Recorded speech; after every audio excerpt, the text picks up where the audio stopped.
Alright, hello, welcome. I'm Stooge. And we have to wait for YouTube.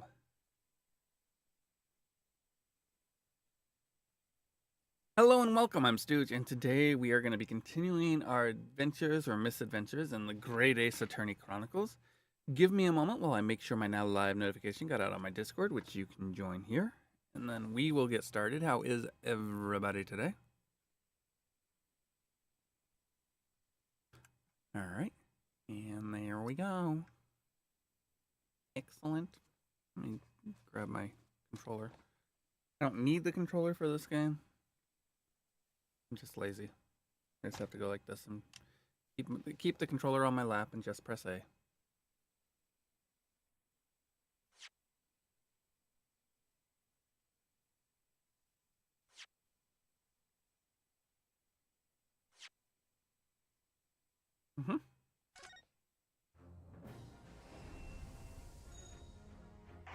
Let's go, Natsume.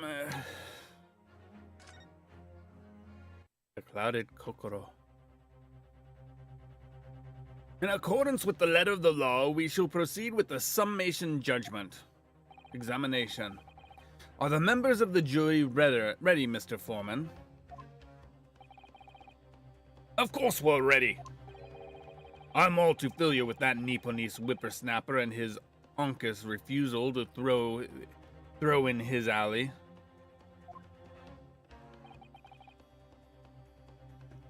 Like I said, two members of the jury should have been immediately thrown out last time because you have Bruce Fairplay, who was a witness in the last case that you did, in which you were defending Mr. McGildahad. Mr. McGilded, not Mr. McGildahad.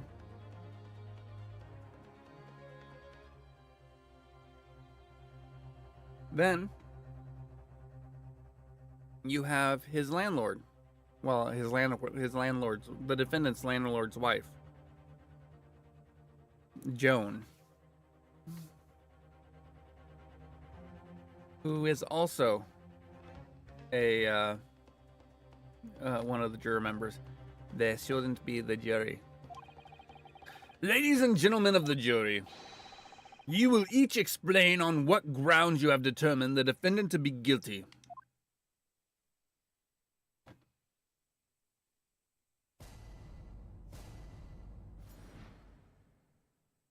The jurors' contentions. For pity's sake, that little Nipponese oddity already admitted it to himself, didn't he? If he said that a woman in green collapsed before his eyes, why it can only be the victim? The man wouldn't have been. My brain go beep. The man wouldn't have gone around the house on his way back from the bookshop, not in winter. So the poor woman was attacked from behind, was she? How dreadful. I really don't care. Can't we just wrap this up now? I've got work to be doing. You look like you're the muscle. You sound like you're the muscle.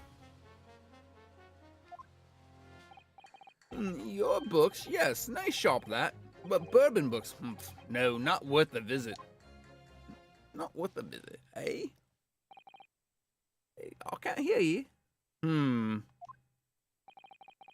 With only minor exceptions, the reasons for finding the defendant guilty are all too clear. With only the minor exceptions, the reason I can't... Maybe I shouldn't have played this today.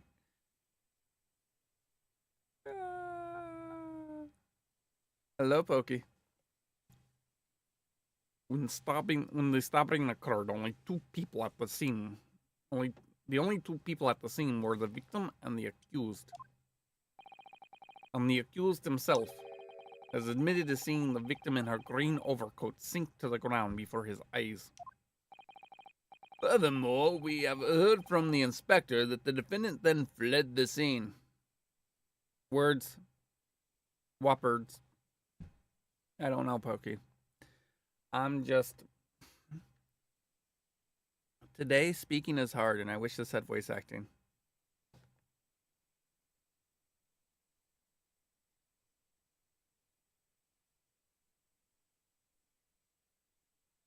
You know, you know those days. You probably don't. Then again, you're not generally talking online with, granted, most of the time it's only you, I'll be honest, but still.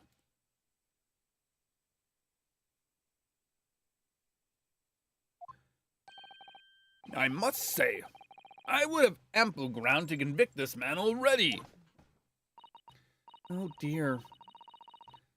Even if the judge appears convinced of even the judge appears convinced of Natsume's guilt now. Ugh. Why did he have to run away like that?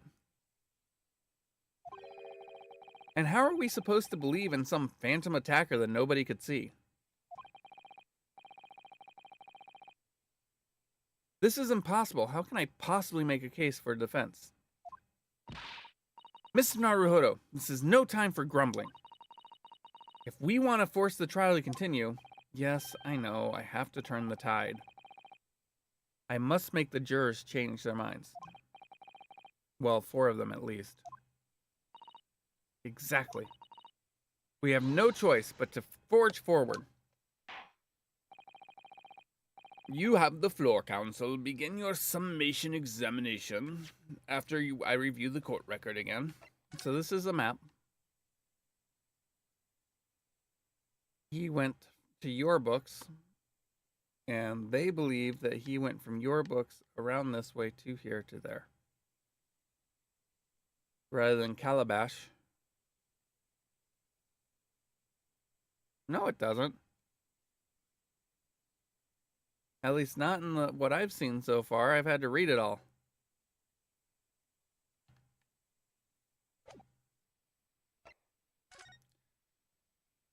This is the receipt from the bookstore.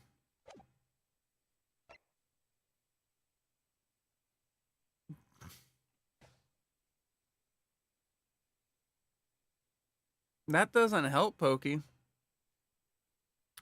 The majority of people who stop in my stream don't know Japanese.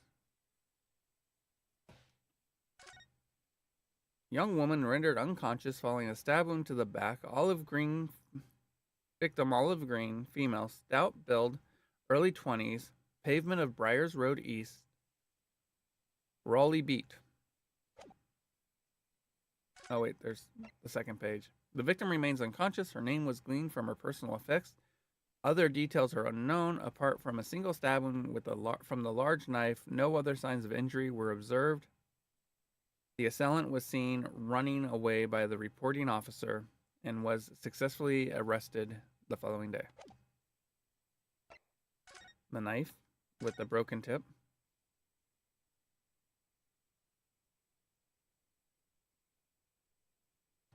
At least I assume it's a broken tip, and the knife is not supposed to be flat on the front.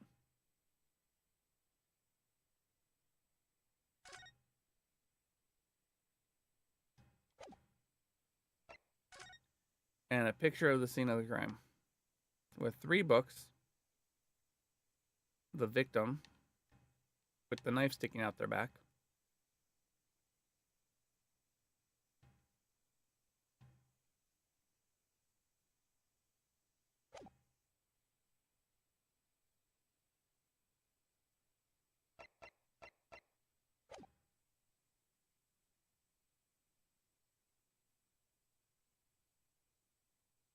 Oh, let's take a look at the people involved in the case.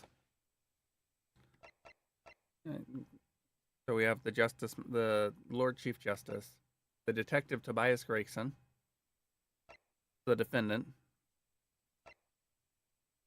Herlock's assistant, and I presume the daughter of Dr. Wilson, who was killed in the first case. Joan Garadeb, one of the one of the jurors and the wife of John Garadeb, the landlord of the defendant, Mr. Sosuke Natsume. Obviously, we have Herlock. We have Lord Van Zykes, the prosecutor, and the victim, who we presume to be named Olive Green.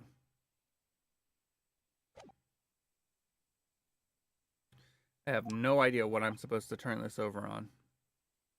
Yes, my lord.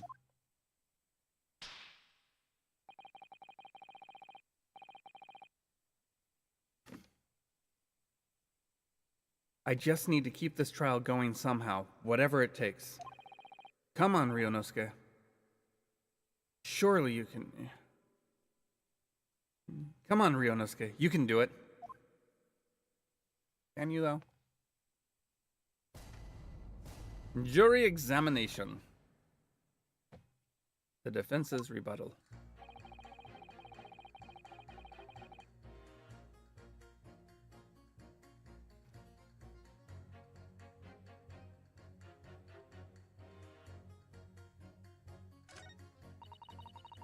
He said that the woman in green collapsed before his eyes. Why it can only have been the victim.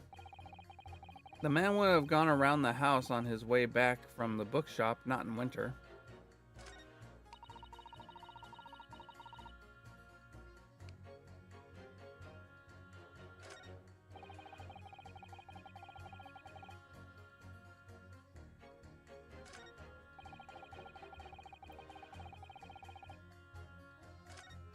Okay, so I have to figure out who to, I guess I can either press them or I can try to pit them against each other.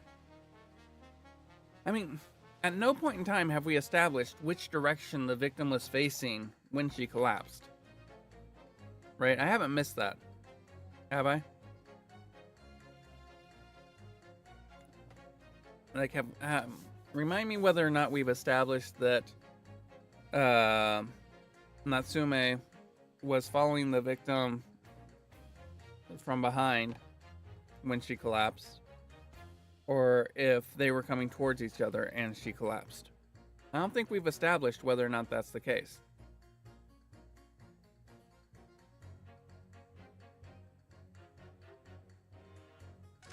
Alright, let's talk with the first juror that shouldn't be in this case. Excuse me, but aren't you... Yes, that's right. I was the witness in the witness stand myself just 2 days ago. Yes, I had a feeling I knew your face. Or the side of it, anyway. If I remember correctly, you're a banker, aren't you? That's right, after the gold rush down under. I came back to London to work. It was all going swimmingly until you started fossicking around. Bruce Fairplay was a man of repute. Sorry. Don't think I've forgotten how you treated me the other day. You had me and that young hatter pegged as criminals. Oh, well, you know, water under the bridge. Now, there's all sorts of rumors buzzing around, and the police have been badgering me non-stop. If I could turn back the clock... Well, anyway, I don't know about the hatter, but at least I'm in the clear now. And free to make up my own mind about who's guilty and who isn't.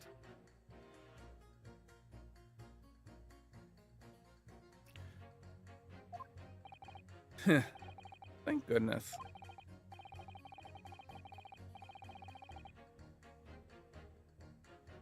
All right. Maybe I might struggle to change this man's mind given our awkward history.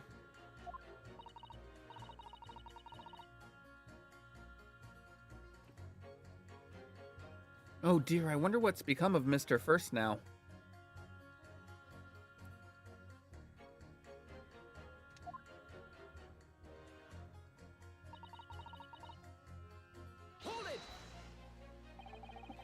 You're right that at the time of the incident, the defendant admits having seen someone wearing a green overcoat walking ahead of him. Well, quite. That's precisely my point. Clearly, that someone wearing green was the victim. And clearly, that funny little Nipponese man with the disturbing mustache is the culprit. But let us not forget, madam, the defendant vehemently denies attacking the woman. Well, he would, wouldn't he? Doesn't want to get found guilty. Why, of course he does. If he admits to stabbing her, his life is over.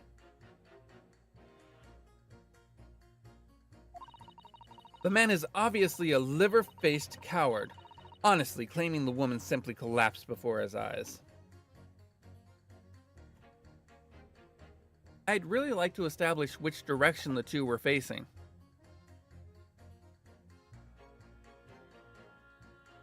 Wouldn't you? Am I the only one that wants to establish the direction the two were facing at the time?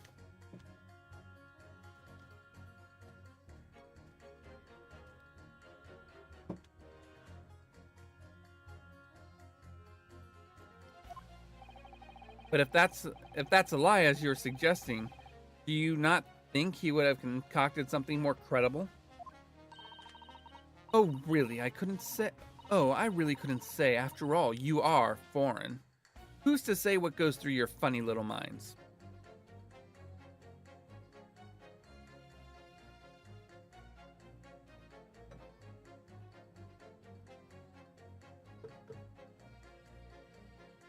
That's not what I mean, Pokey. I'm talking, were the victim and Natsume facing each other, or was Natsume facing her back? That's the question.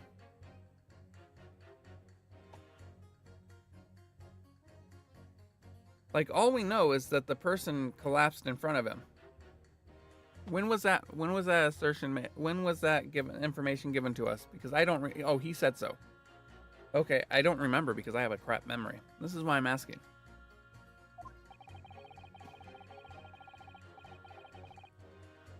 I could tell you what's going through my funny little mind right now, but you wouldn't like it. I do declare the man has already made the admission. He himself has stated that there was nobody else around. Surely the conclusion is obvious. Thank you. I appreciate that, Pokey. No one else could possibly have committed this awful crime. Ugh. If no one else could have done it, the accused must be the man. Really, it couldn't be more simple.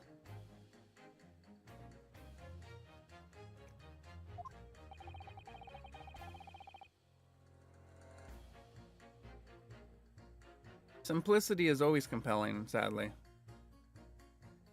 At least for most people. I like to make things more complicated than they need to be. Pokey knows this firsthand.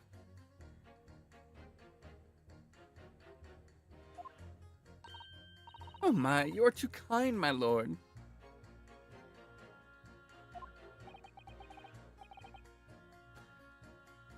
Yeah. That went well for her.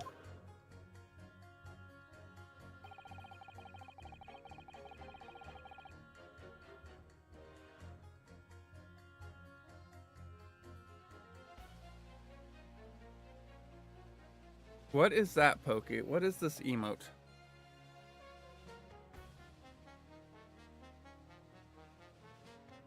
Why is the palm?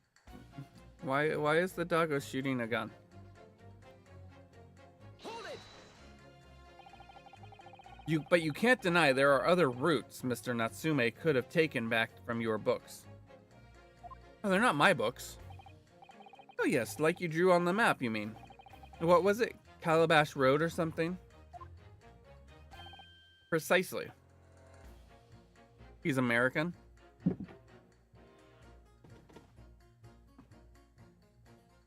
What does that have to do with anything, Pokey, other than the fact that Americans own more guns per capita than any other country? But it seems to me that what counts is whether the little Japanese fellow actually went that way or not. What seems to me is that but it seems to me what counts is whether the little Japanese fellow actually went that way or not. Well, yes, that's true. And at the moment, there's no proof that shows he did, is there? There's also no proof that shows he didn't, is there? Well, yes, that's true as well. And as I understand it, the accused himself doesn't remember which way he went, does he?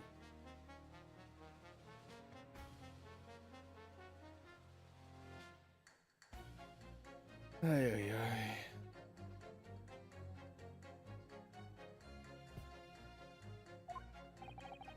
Well, yes, that's annoyingly true.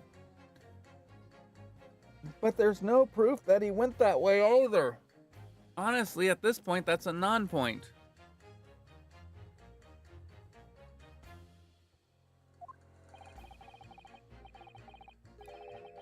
Winter nights are dark and cold, so the way I see it is you'd want to get home as quickly as possible.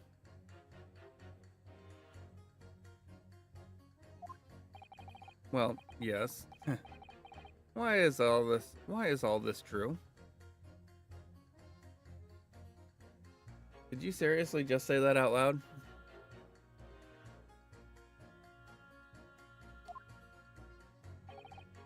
So really, the only thing that makes sense is that he went home along Briar Road.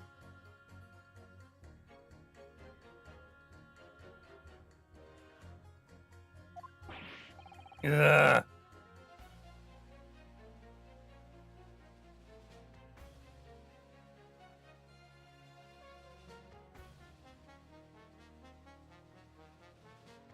I'm supposed to be convincing you here. I have given it a lot of thought, you know.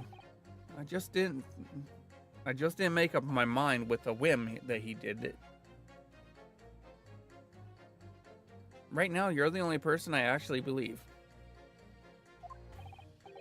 I mean, if there was some logical reason why he might have gone the Calabash way, it'd be different.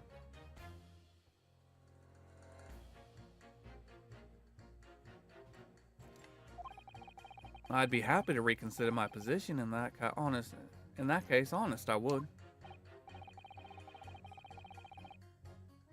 A reason why Sosuke-san might have taken the longer way home. Yes, a good reason. I don't imagine you'll be able to sway this young man's opinion without one.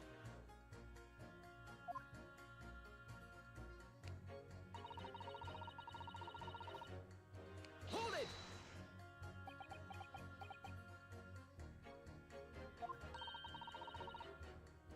Whatever is the matter, young man? You're the wife of Mr. Garadeb, aren't you? The landlord who rents Mr. Natsume his room? Wrong button. The master's wife? Where do you get your ideas, sir? I'm the maid. The maid, you understand.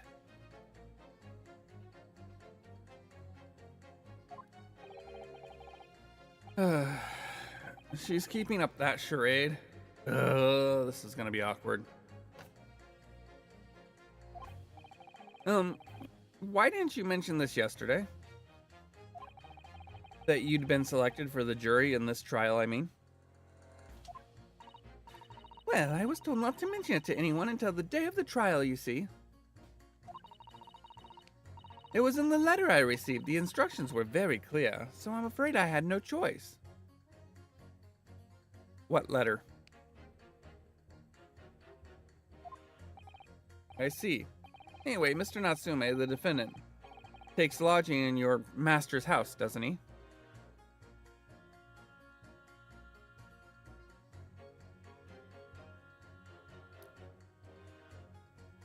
Why doesn't he ask what letter she's referring to?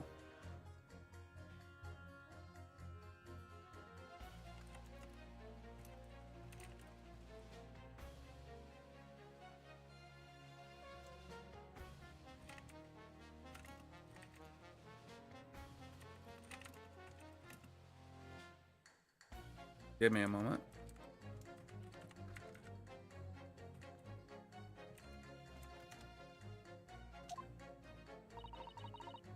Yes, that's right, although he's only been there for a little over a week now. And in that time, surely you must have taken stock of his character.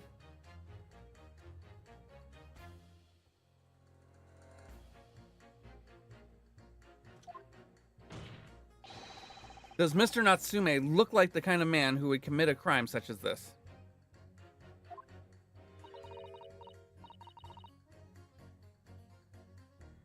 Oh my goodness, yes.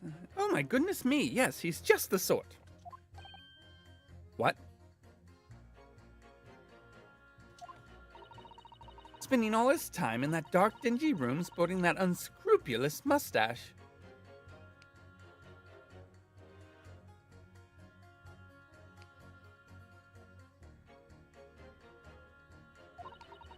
The man never speaks. And don't get me started on those shifty eyes. All the neighbors are talking about him. I've heard them, you know. People think he must be building a bomb in there or something.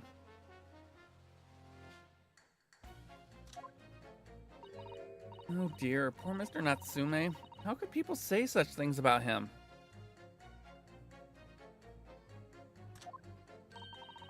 He's just a harmless bookworm, nothing more.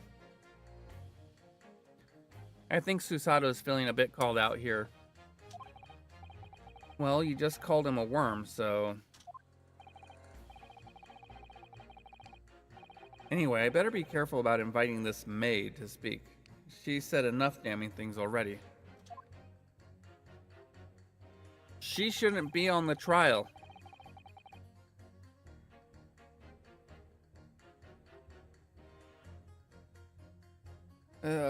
Yes, I keep harping on that. A man's life is on the line here, sir. This will take as long as it takes.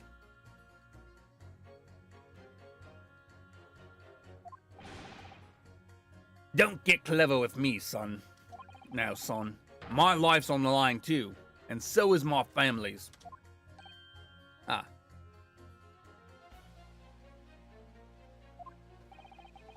The likes of you won't understand, but a laborer like me can't afford to take time off.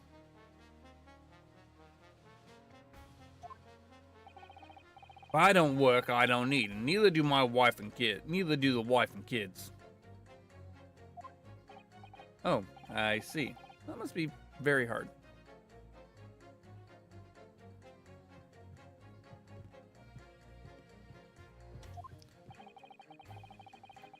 I go to the union every morning to find out what needs doing.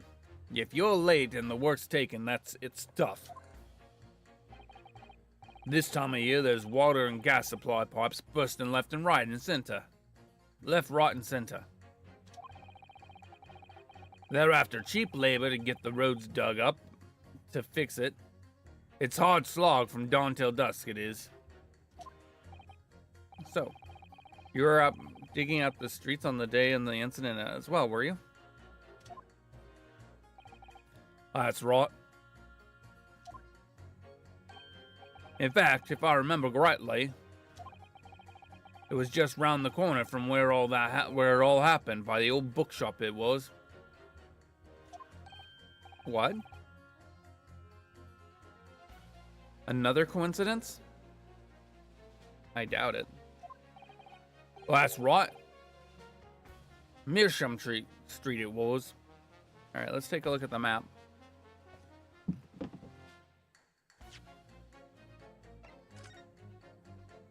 There's Meersham Street.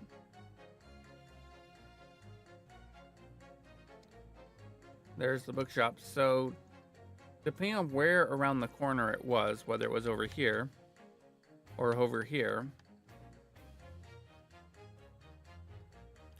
it's possible that he would or would not have seen our Natsume, Mr. Natsume, going this way or this way. Well, actually, you wouldn't see him going this way. Well, you get what I'm saying.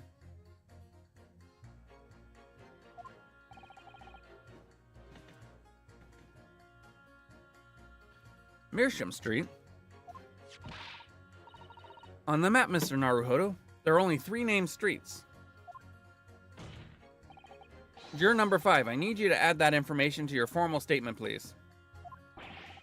What's the point in that? Can't we just get to this business over with now? Please, sir. It's important. Fine, I'll do it then. On the day it happened, I was digging up Mission Street from dusk till dawn. From dawn till dusk. Let me get this right. Hold it. So if I understand correctly, you're a day laborer and you were doing road maintenance that day. That's right, like I said. You get a lot of burst gas and water pipes underground in the middle of winter. It's the only time of year fellows like me can actually make a few bob. And I'm missing out today. And when you say from dawn till dusk, well, the work has to be completed within the day, so no coaches or pedestrians can pass while it's happening. I wonder if I could trouble you, sir, to mark on the street map exact location of the works you were carrying out. Give it here then. Let me have a look. Right, let's see then. Here we are, Mission Street. Yes, it was just here, like. It was a tidy dig, I can tell you. We had to get through all the drifts of snow where that froze solid.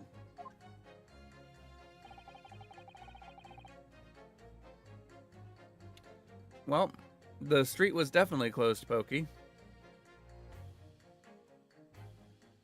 And what sort of time did you finish the work? Well, we started in the morning and we can't have finished before gone 6, I'd say. The snow had stopped coming down, but it was a long past dark for sure. That means the road work was still going on when Miss Green was attacked around 5 o'clock.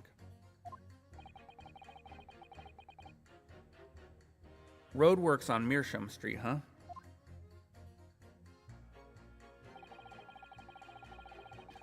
Well then. It sounds to me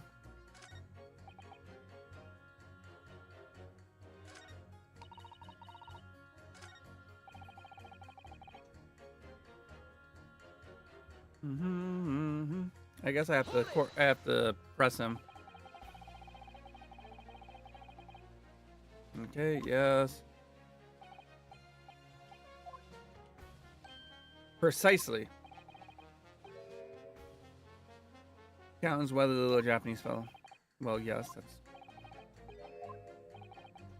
I guess I have to pit them against one another.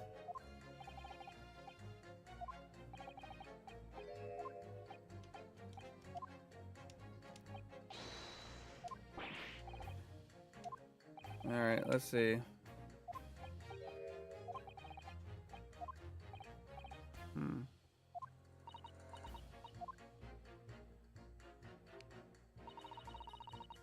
Let's see. Do I need to pit them against each other, or can I present court record?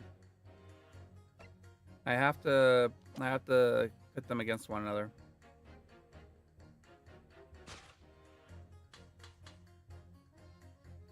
Objection. Those two statements are clearly at odds with one another. At odds, counsel. Explain yourself. Please don't point. It wasn't me, I swear.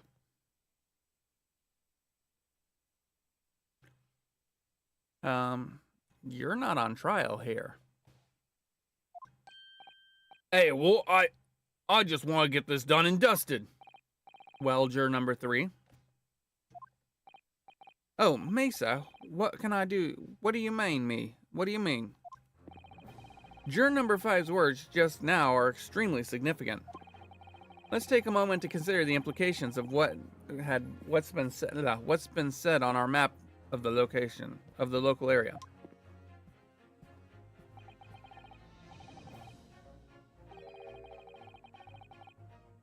On the day in question, Mr. Natsume visited this bookshop to purchase a number of secondhand books. And on the same day, we now know that there were works being carried out on Meersham Street, making it impassable. Which means that the defendant's route home could not have taken him along Meersham Street down Briar Road. Oh, yes, of course. What do you think, sir? Well, yes, you can't argue with that, really, can you? We must have a good 2 yards or more of the pavement up. Every gentleman and gentlewoman that came along had to turn back and go the other way. So the only conclusion is this. The defendant must have taken the longer route back to his lodgings. Yes, I suppose he must have. I suppose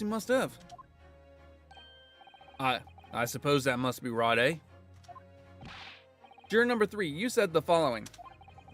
The man wouldn't have gone around the houses on his way back to the bookshop, from the bookshop, but we see now that he had no choice. Yes!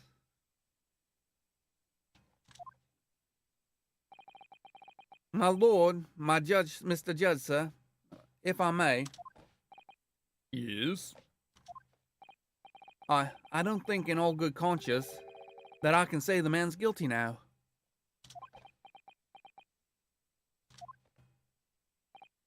Yes, I'd like to see this trial continue so we can get to the bottom of what really happened. Suddenly I'm going a little bit like this, and I don't understand why.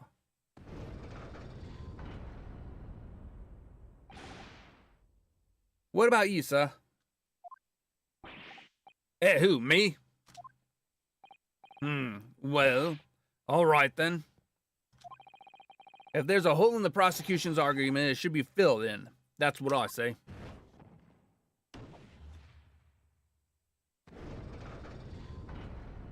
How would this system even work? Oh, well done, Mr. Naruhodo. That was wonderful! Well, we've managed to change a couple of minds at least. It's strengthened our position somewhat. Yes, that will prompt the other members of the jury to reconsider their stances as well. They'll be asking themselves if their current leanings are really right or not. Now, if only we could just identify one more clue or discrepancy that would make them stop doubting Mr. Natsume. We might be able to tip the balance completely. Yes, that's exactly what we've got to do. Van Zyke's looking to bring this trial to an early conclusion. That's what we have to prevent, by whatever means we have at our disposal.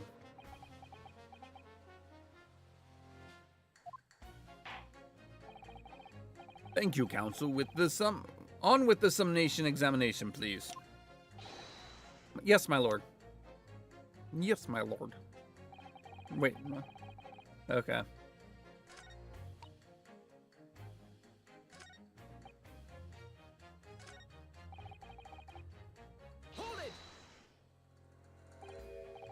Sorry. Fold it, you say? Fold what?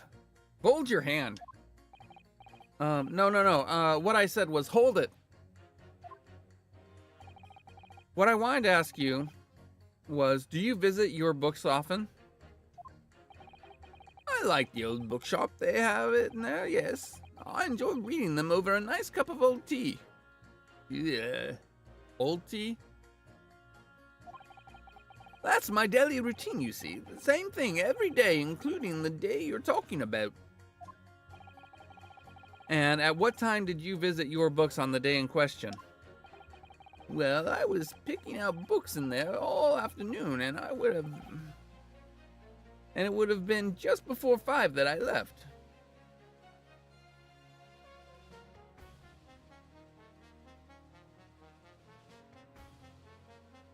I just realized. What color is his coat?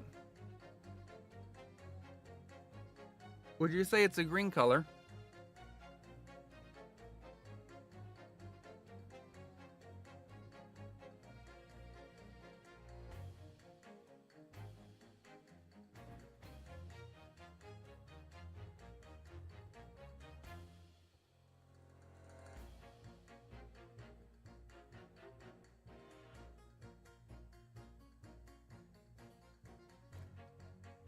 Don't you think that maybe it was him that he saw fall?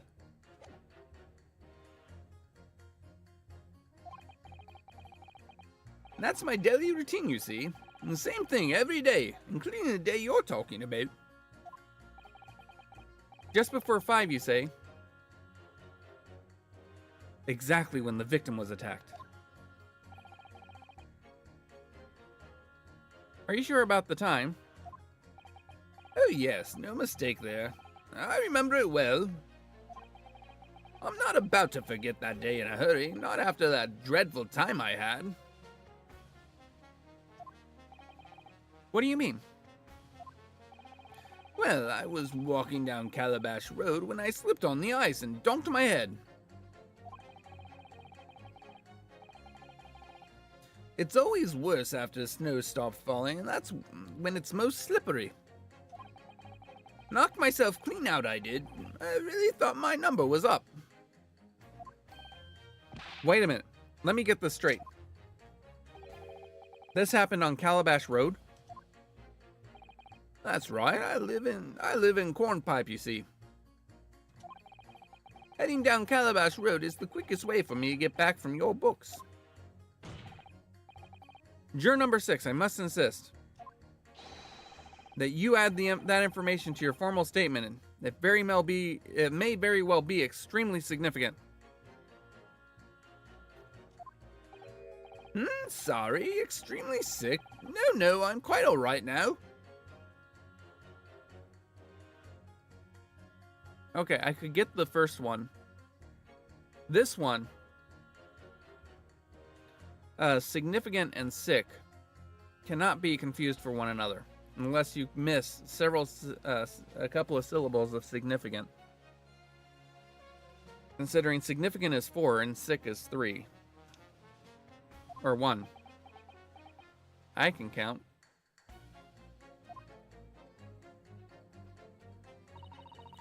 You've changed 2 of the jurors' minds, Mr. Naruhodo. Yes, just 2 more to go. Deliver the finishing blow now. It's time to turn the tables. It's time the table turns. I wish I knew how to do a Susato takedown. I suppose words will have to suffice for now. Alright.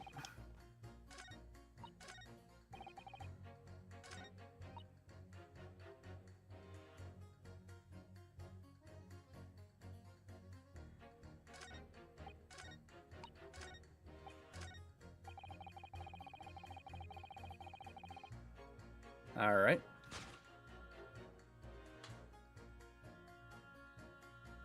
Objection. Those 2 statements clearly show a flaw in the juror's reasoning. Even though we've not established whether or not the elderly gentleman, juror number 6, was wearing his green overcoat at the time.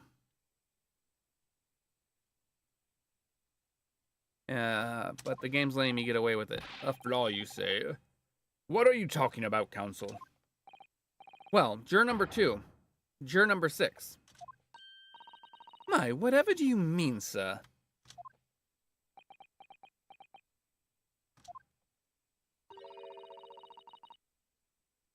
I think perhaps the old man didn't hear you. Unbelievable. It's not like I was loud or anything.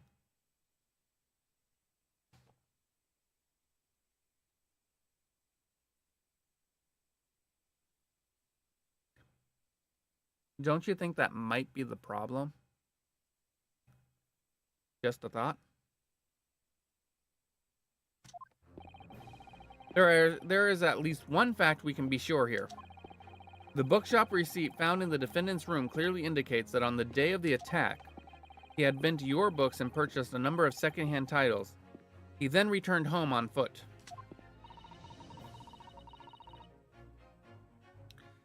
But the man says he has no recollection of his return journey. That's correct. But what he does remember is seeing someone appear in front of him on the way. Someone in a green overcoat who suddenly collapsed on the pavement before his eyes. Yes, we are well aware of all this.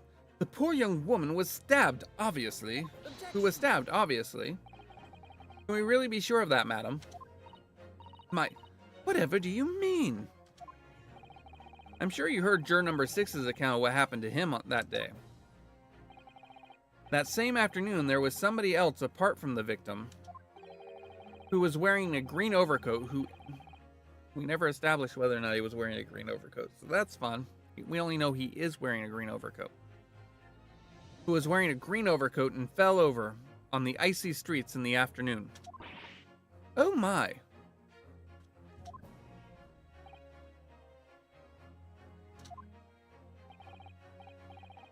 My goodness, you mean... You mean... That's right. I'm referring to, of course,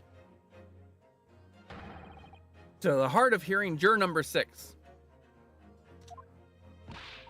Are you really suggesting that the person in green overcoat whom the defendant saw collapse in front of his eyes was the jolly old gentleman in the end of the bench here with me today? That is entirely possible, yes. After all, the old man has a somewhat similar build to the victim. Well, look at that! My goodness me! Sorry, you need to pee. You need a pee. And crucially, we know precisely where the old man in green coat fell. On Calabash Road.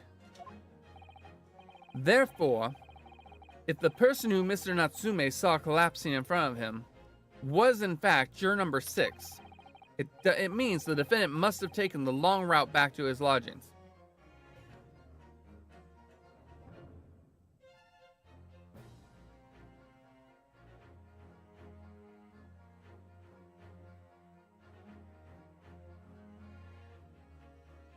Clearly, they never expected anybody to go about it in the order I did.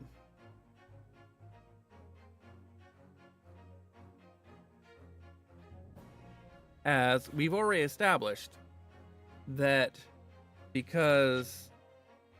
Let me bring up the map again because I can't remember. Meerschaum. Because Meerschaum Street was closed due to the road work being done because of a busted gas or water pipe. The accused, Mr. Natsume, couldn't have possibly gone down Meerschaum Street. He instead had to go down Calabash. Right here. So, why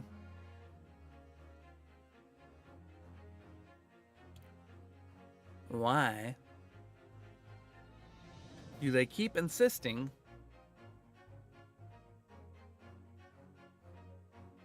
yeah, some things make no sense. And if that's true, then clearly the crime scene on Briar Road where the woman was stabbed was not on his way home. Oh my! You witty old man, if you hadn't been so daft as to be roaming about there, we'd have boxed this off hours ago. Yeah.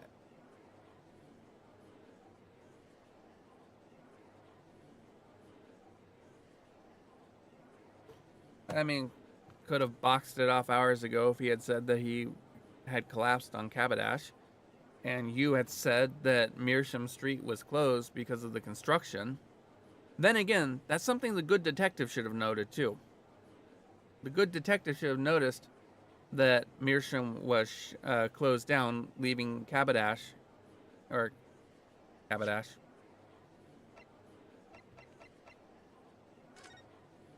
Calabash as the only route for Natsume to get home.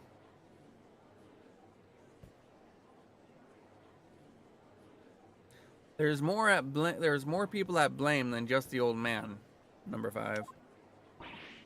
And really, what were you thinking wearing such a befuddling coat?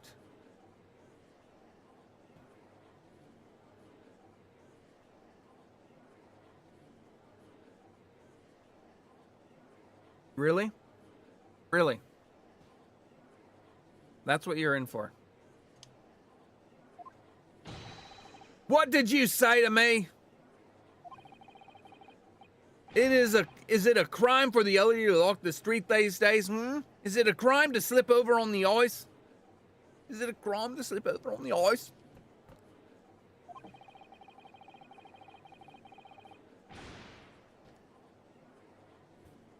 His hearing seems to be just fine now.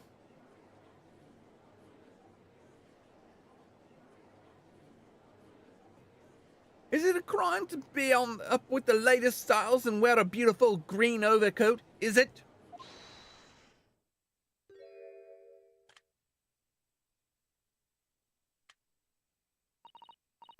My lord, I do hope it won't cause any inconvenience, but... You'd like to change your leaning, I presume? I do declare that I would. I should like to call up for a verdict of not guilty. Thank you. And I would too. What? Is it a crime to change your mind, is it? Well?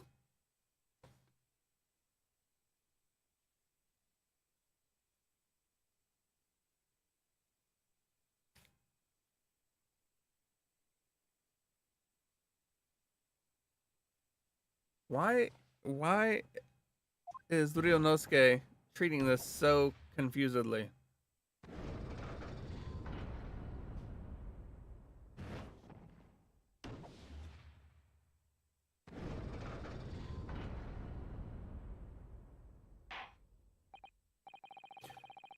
Well, the summation examination has concluded with a rather large shift in opinion. The eyes 2, the nose 4. So the nose have it. Not guilty, they say. Well, the nose knows. Which means we no longer have a consensus among the members of the jurors.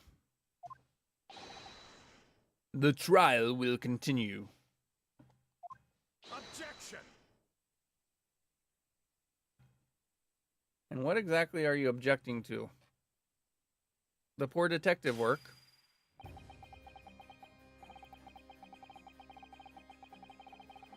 Could it seem churlish for me to drink from my hollowed chest moments after raising an objection? What is churlish? For those that aren't familiar with my stream, this often happens, especially when words I don't know have been brought up.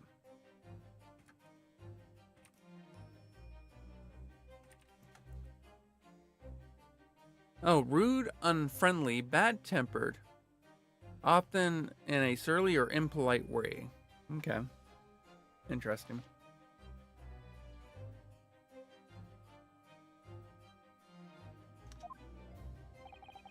Only to crush it in disgust.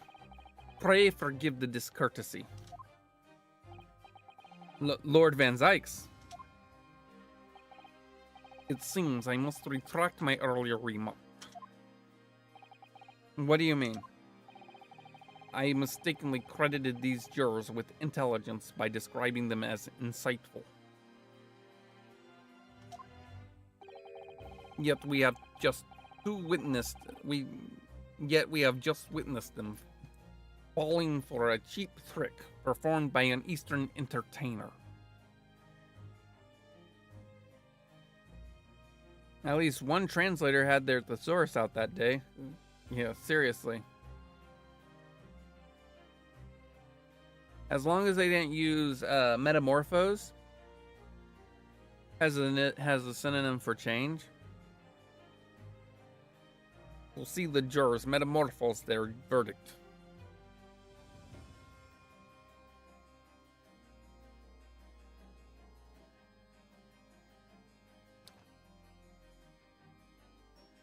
Eastern entertainer.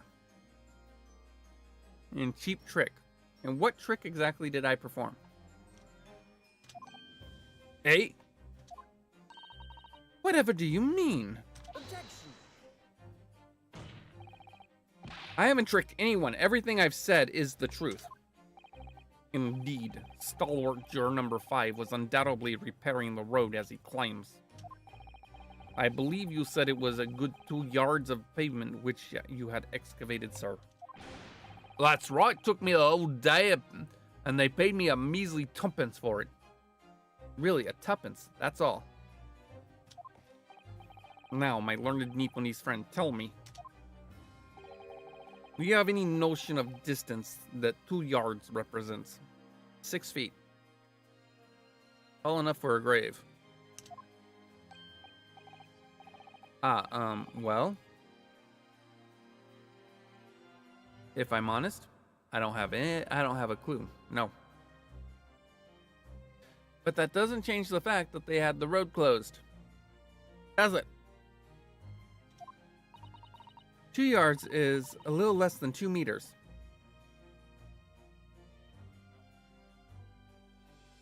Okay, now I have to look up when Japan started using the meter.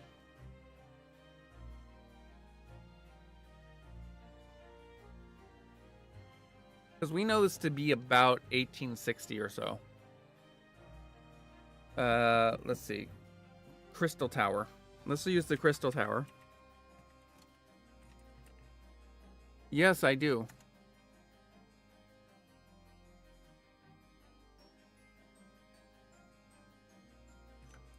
No, Crystal Palace, that was it. It was Crystal Tower in the game.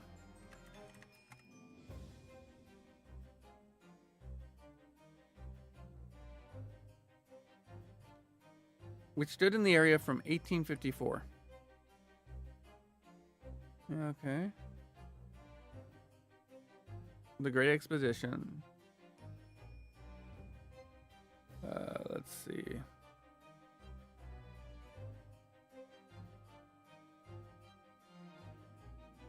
Yeah, it was destroyed by fire in 1936. Okay. But the Great Expedition was 1954 or 1854. And this was during the Meiji Restoration period, so this would put it about 1860.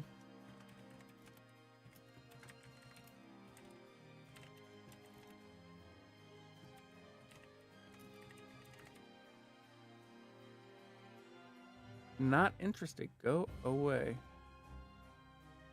Japanese officially converted to the metric system July 1st of 24, while the law was passed in 21. Meiji Restoration, Imperial Japan adopted the metric system and defined traditional... Okay.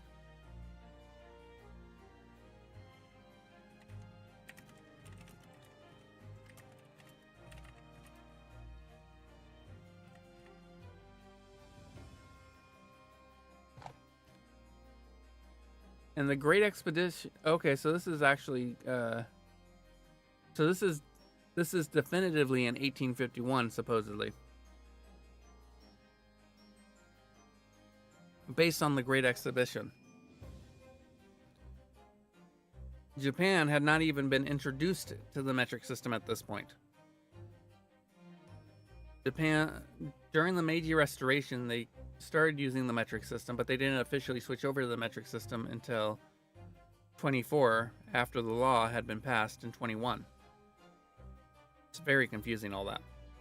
But that is to say, at this point in time, they wouldn't have been using the metric system. This makes no sense. Two yards is a little less than 2 meters. Less than 2 meters? That's not much at all. In other words, a distance readily vaulted by anyone of moderate vigor. It doesn't matter, the road was closed. And I'm sorry, I am of moderate vigor and I could not vault 2 meters.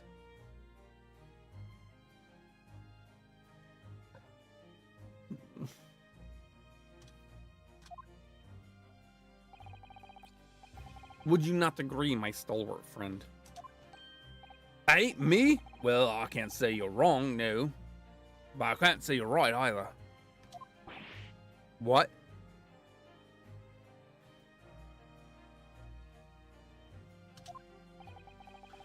And did you perhaps erect a sign to prevent pedestrians from passing your site of work? The site of your works? Oh my gosh. Hey, I wouldn't dream of it. What a waste of time.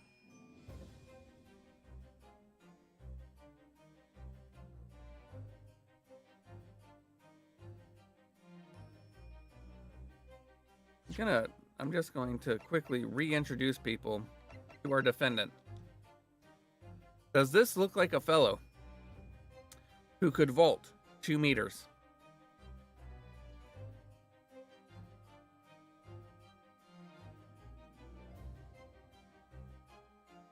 It's probably a good foot taller than he is, or a foot longer than he is tall.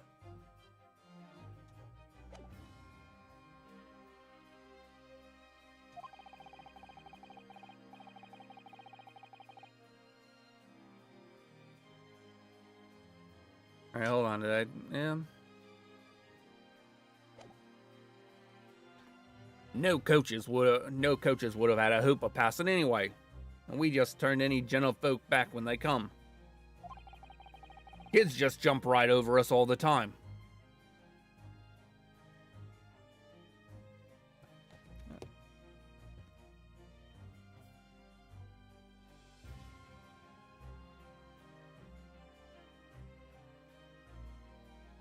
I'm pressing X. I don't know who the writers are, but they definitely have an over... yeah.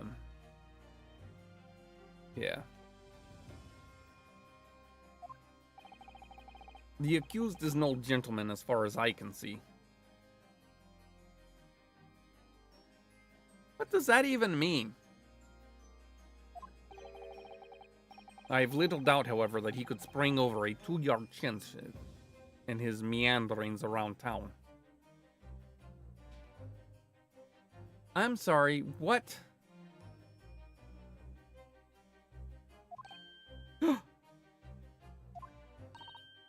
Is that true? Is it?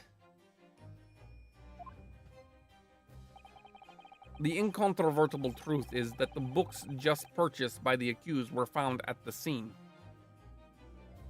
Are they the actual books, or are they just books of the same title?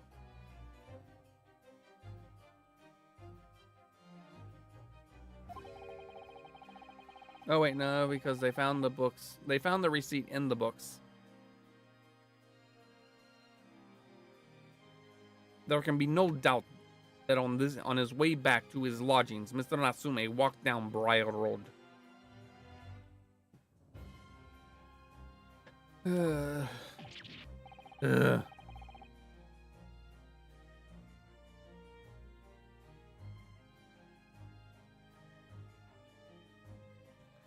Crushed in a single sentence.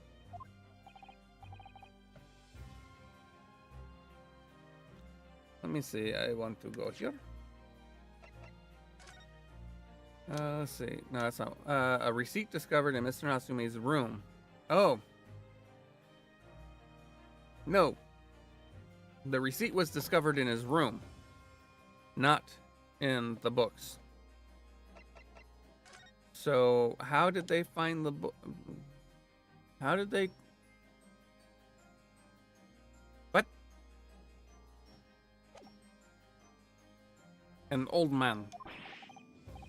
Cone man? You can talk.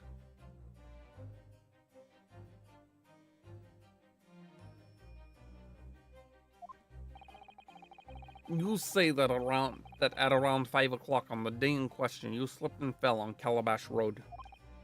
Pray, was there a suspicious-looking Nipponese behind you at the time? How would he know?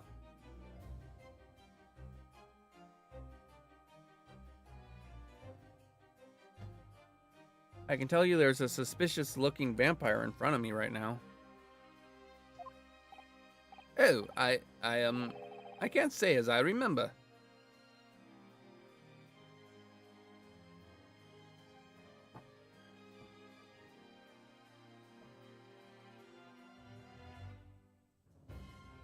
Dictionary.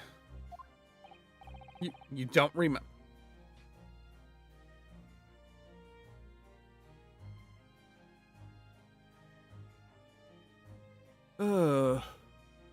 This is the logic just kind of flies all over the place here.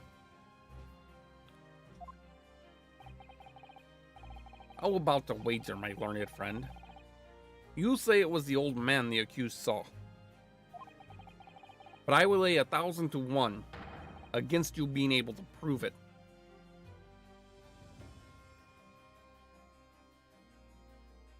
And I lay 1,000 to 1 that you can prove that it wasn't.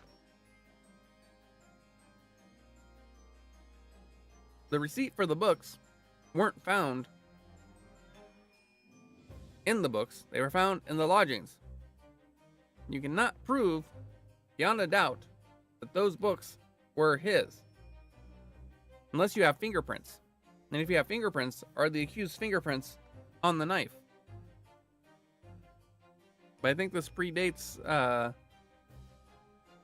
that particular part of criminology.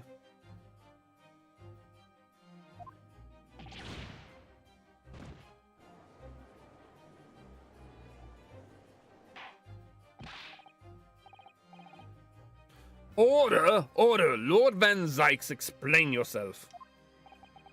My lord, if you had such a trenchant argument up your sleeve, why in the world did you not proffer it during the summation examination?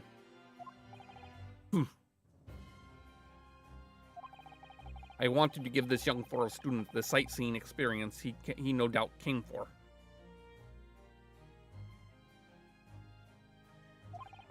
I wanted him to see for himself how the opinion of the jury is so readily swayed.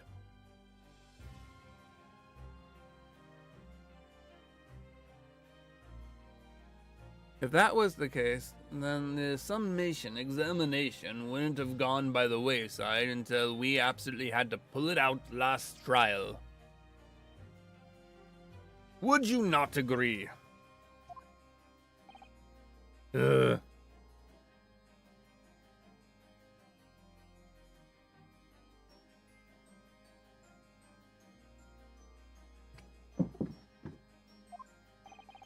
But my hospitality has its limits, as they have been reached, I feel. And they have been reached, I feel. Ow. Apologies to anybody wearing headphones, including myself.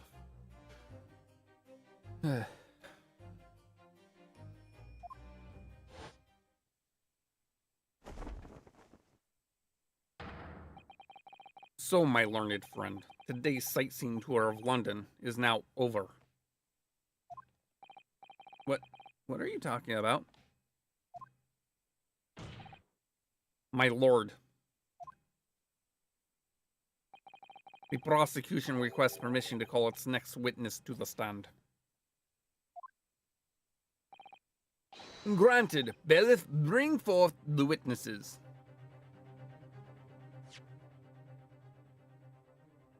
Oh, next witnesses, not witness. It's next witnesses? Mr. Naruhodo, do you not remember? We have been told on several occasions that there were eyewitnesses to the incident. Yes, I remember one of them being Scotland Yard policeman, no less. I'm afraid that's likely to be the prosecution's next witness.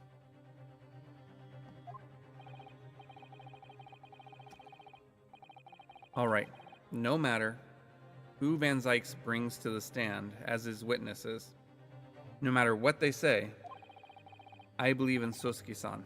I know he's innocent, and I'll keep believing it to the very end until this battle is over. Excuse me.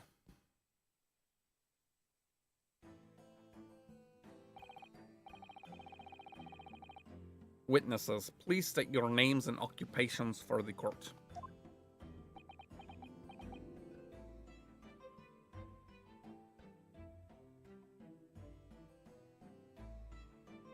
I'm sorry, that's supposed to be a police officer?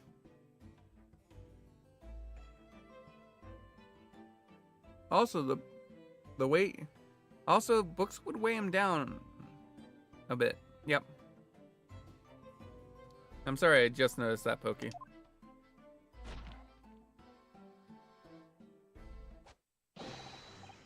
Constable Royal Beat, sir. Nothing to report on the street, sir.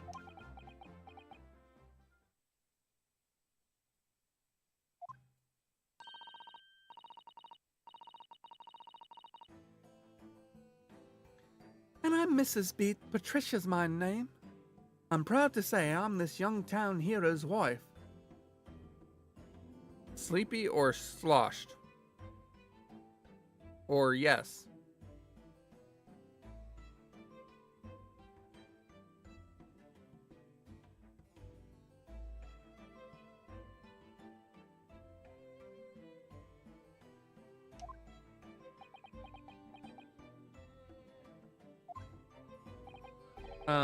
What's the story here? Well, in truth, we've not been married long. In fact, we celebrated our first anniversary only the other day. Have you been keeping him drugged the entire time? No. It was your husband I was asking about. He seems tired. Hardly surprising. Whilst being an honorable occupation, patrolling the beat is the most demanding work in the world.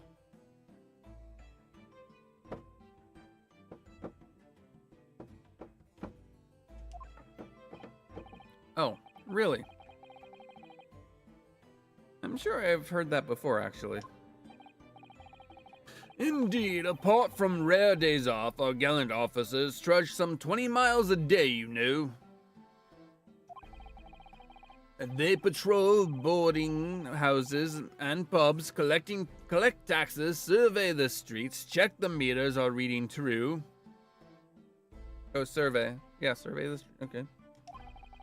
And they're responsible for keeping the streets clean and lighting and extinguishing our street lights.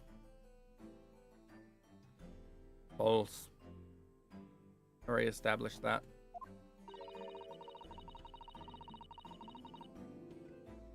There are a number of items on that list that don't sound much like policing duties at all. Indeed.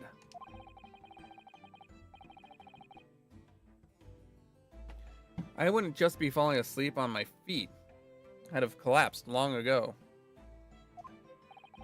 But it goes without saying that a policeman's primary duty is the apprehension of criminals. Even when he's off duty, a constable is expected to investigate and resolve any crimes on his beat. Yeah, I'm pressing X on that one. What about you? For the London Bobby is a man of honor.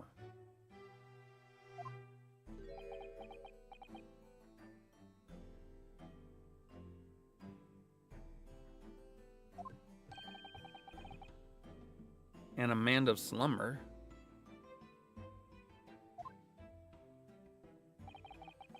On the day in question, this man and his wife were walking down Briar Road in the opposite direction.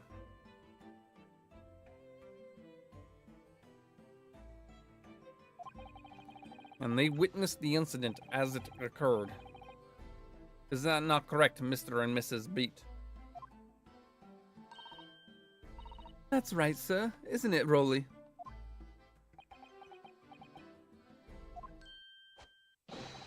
Constable Rolly Beat, sir. Nothing to report on the street, sir.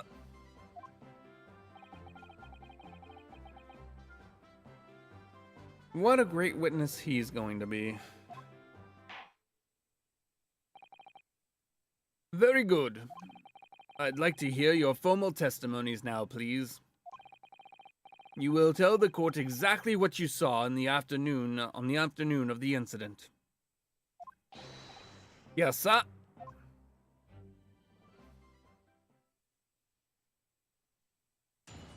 Witness testimony. What the witnesses saw. It was our wedding anniversary and Rolly was taking me out for a meal. There was no time to change after work. Anyway, two silhouettes appeared out of the fog of the pavement on the pavement in front of us. All of a sudden, one of them just collapsed on the floor. The other scattered something before running off. We ran straight over, of course, and then went for help at a nearby police box. It was definitely that Japanese man in the dock. Rolly and I both saw him as clear as day.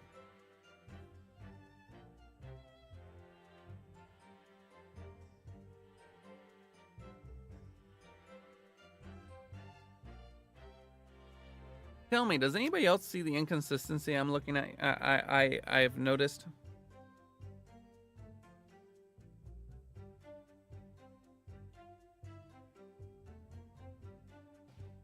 Already?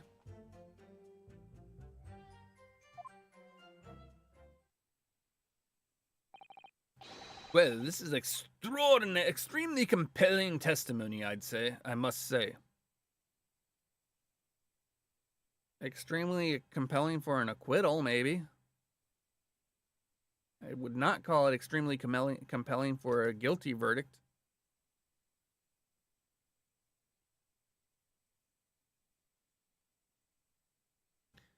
Considering that you start off with saying you see two silhouettes.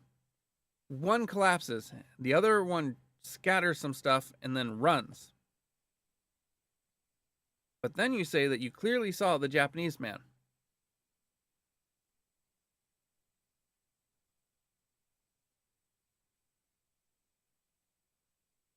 I highly doubt that that is the case. Considering that by the time you got over there, he was already gone, and you already said two silhouettes. You didn't say you saw a young woman and a Japanese man. And the Japanese man. Just two silhouettes. Think about that.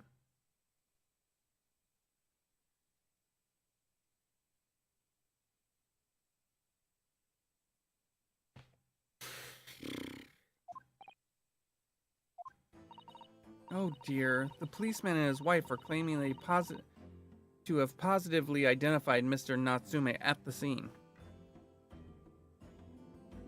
That's not what I'm getting.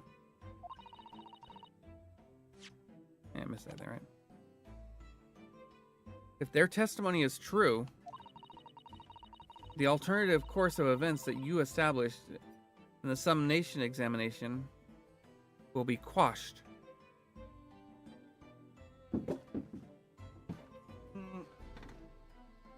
Not necessarily quashed, but definitely deemed unimportant.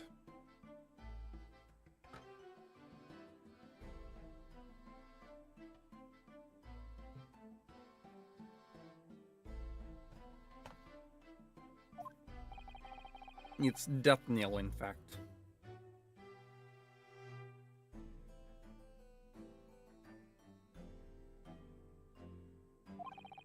Because that alternative was never viable in the first place. No, it's still viable, but not important.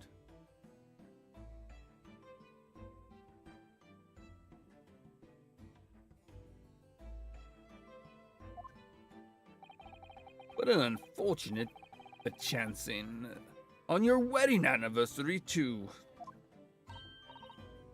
Oh, I know, but I still managed to get out for the evening with my man. I thank the Lord for that.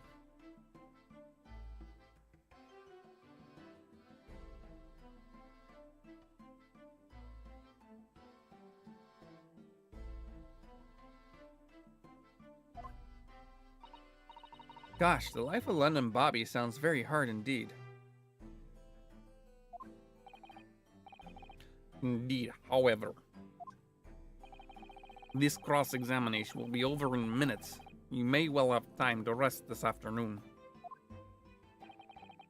What do you mean by that? My learned friend, the witnesses saw the face of the man fleeing the scene. No, they didn't.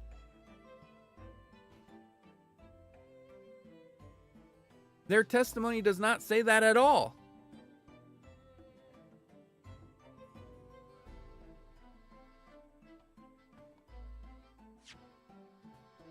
Let's see.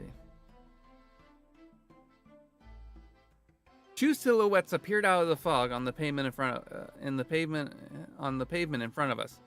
One, all of a sudden, one of them just collapsed on the floor. Then the other scattered something before running off. We ran straight over, of course, and then went for help at a nearby police box. At no point in time in that series of events do they identify the accused. It's only after that they identify the accused.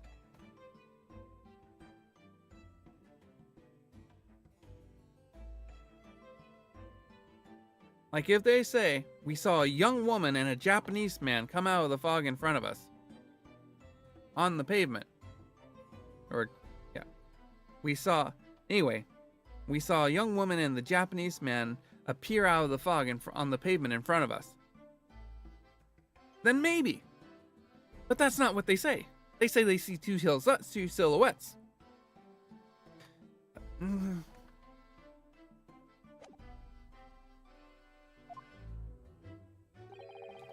They are testifying under oath that it was, without a doubt, the accused, Mr. Sosuke Natsume. And one of these witnesses is a policeman, no less. So you appreciate the gravity of the situation, I'm sure.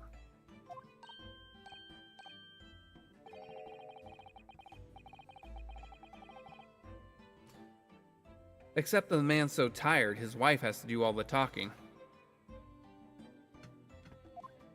Or is drugged. Enough preamble. Counsel for the defense, commence the cross-examination, please. Yes, my lord.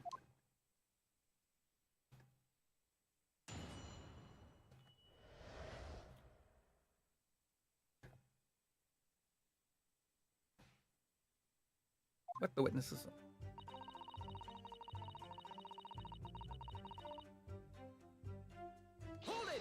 Hold it! No time to change after work, you say. Are you also a member of the police, Mrs. Beat?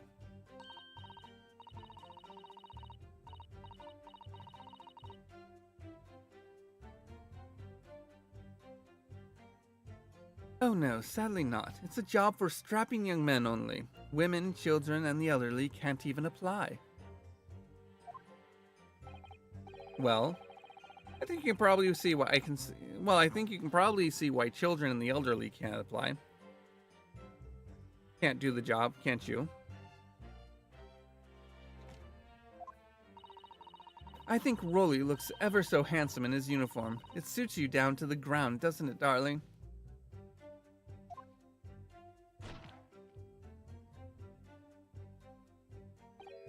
What? I just finished my beat.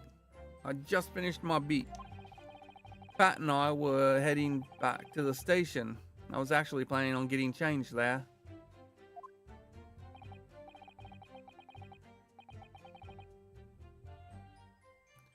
Is he talking in his sleep?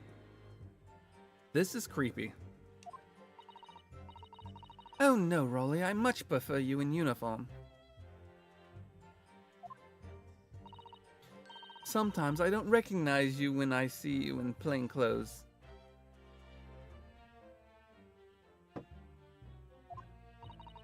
Oh dear, that doesn't seem healthy.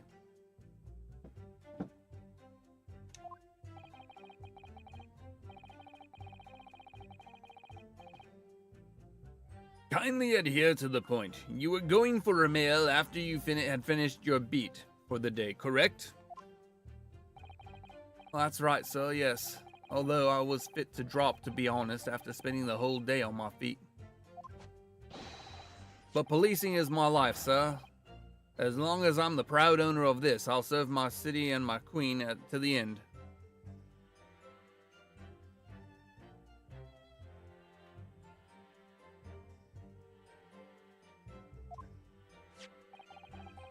What's that now? My warrant card, sir. Proof that I'm a London copper. It has the noble founding principles of the force written on it as a reminder to us, to all us police men of our sworn duty. To patrol the streets of London town and uphold the peace of the common man. Sir, and for such a noble cause, I cover 20 miles every single day without fail and without a grumble. Because I know that the plodding of my boots is all Londoners need to hear to feel safe and secure. So fighting crime doesn't appear to come into then. But sir, just on that particular day, I was looking forward to celebrating my wedding anniversary, sir. Mrs. Beats puts up with a lot being married to a Bobby like me. I wanted to show my dear wife how much I care.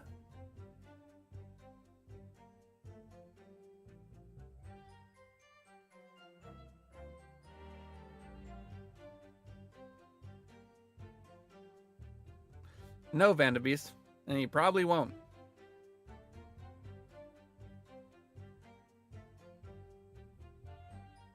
And I don't care.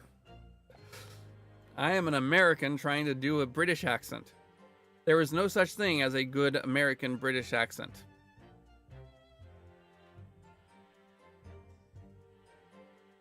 Let alone a specific region. I could go for Cockney, but then I don't think that'd go all right. See, I can't even do that right. Oh, Pat.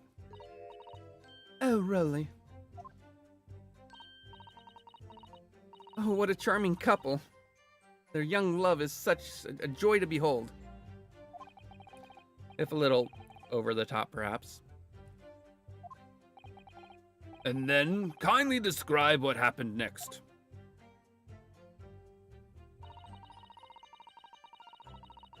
How are you doing today, Vanderbeest?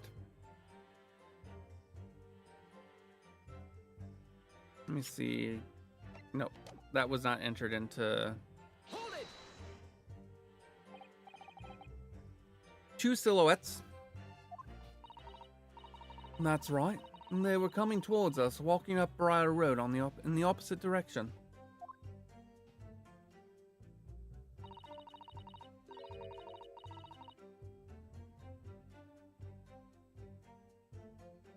There was a rather plump figure, followed by a scrawny, thin-looking man.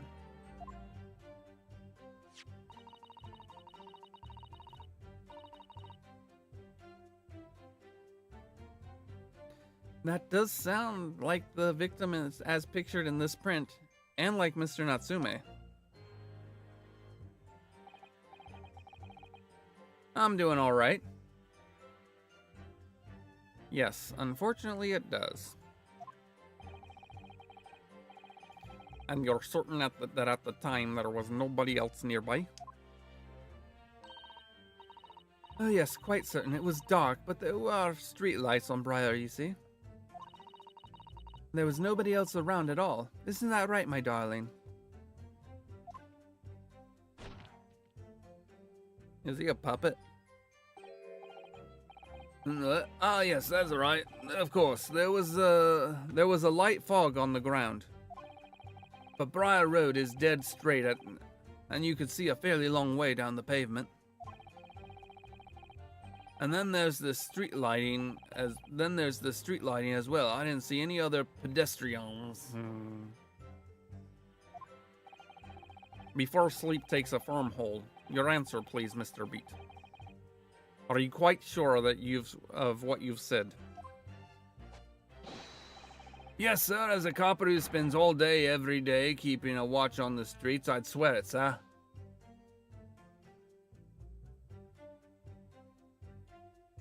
I don't think that's necessarily something that matters. I'm as sure as my love for Patricia is true. Oh, Pat. Oh, Rolly. Oh, bother. They're still maintaining there was nobody else around other than the victim and the attacker. It's starting to seem like that must be how it really happened. It's beginning to seem like there's nowhere to run. Oh, there's always somewhere to run. Guess I have to figure it out. Well, that didn't stop Mr. Natsume, did it? He fled the scene all too convincingly.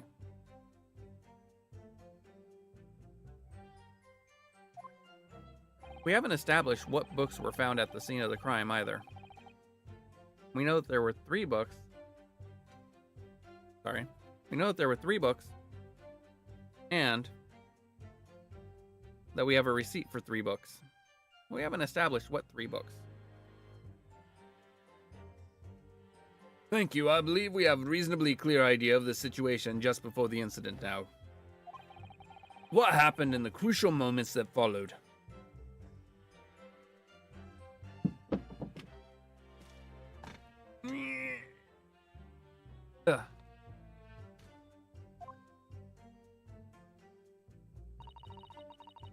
All of a sudden,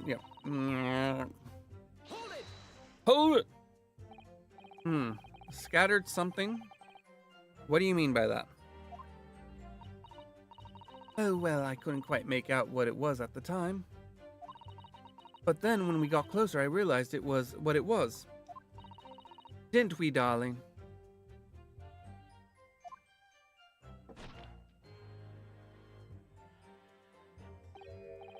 What?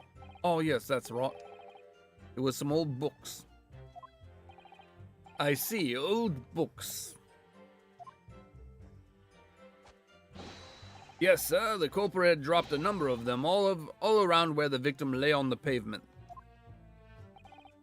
Indeed, as clearly pictured in this photographic print, which we can't see the titles of the books.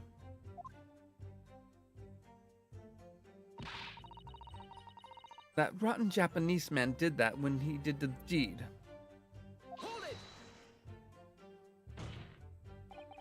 Let's not forget that that remains to be established that the defendant was indeed the attacker.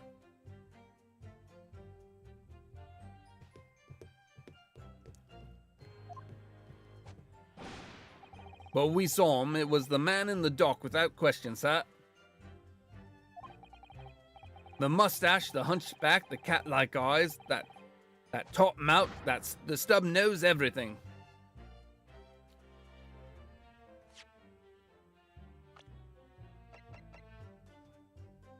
I don't know if I'd say he has a snub nose. Honestly, the description sounds more like Inspector Gregson.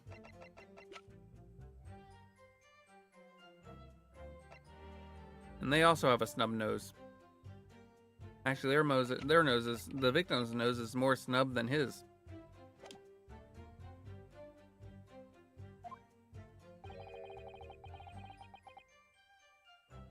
Any other insults you want to throw in?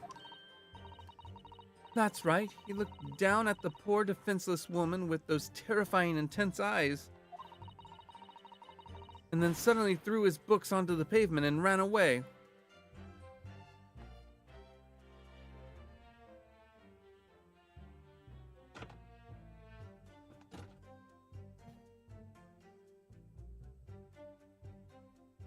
Terrifying, intense eyes. Right. I see. This is tough. They seem as though they're telling the truth. Really? May I remind the court that this unambiguous testimony comes from a policeman and his wife. And we all know that the police are beyond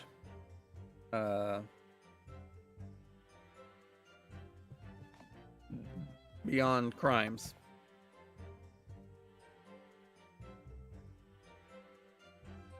Oh, who was just a few years ago there was a retired officer that was found out to be a serial killer in California. I can't remember what the name of the killer was.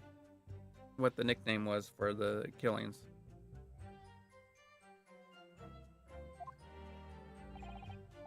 Now, please continue.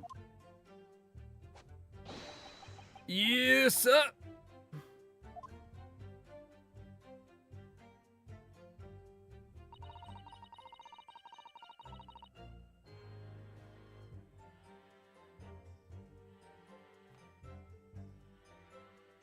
Rolly is you right now, Breeze? Hey, Breeze, how are you doing?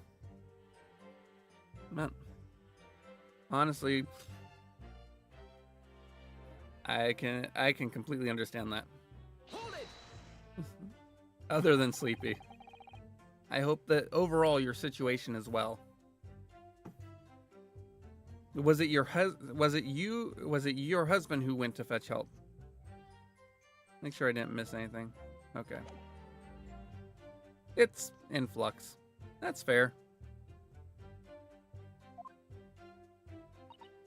No, I went. I may not be a police officer myself, but I'm proud wife of one after all. Isn't that right, my darling?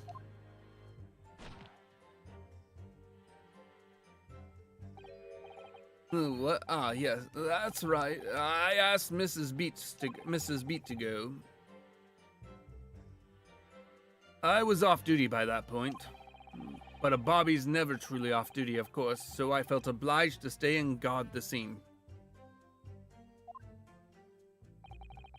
Very laudable, Mr. Beat. Preserving the scene of a crime is a task of considerable importance.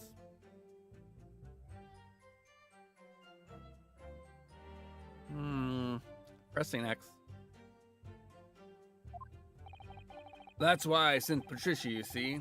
I told her where to find the right police box.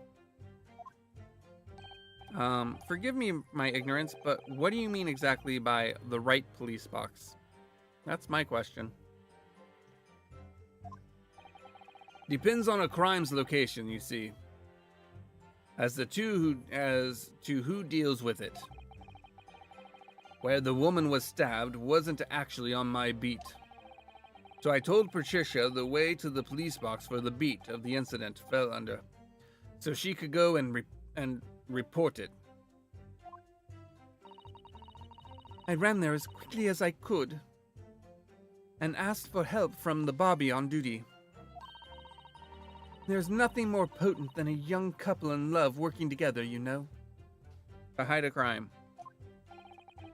Thanks to your swift response, the case was quickly resolved. The actions of the two model citizens. Now, if we look at the case file and the reporting officer,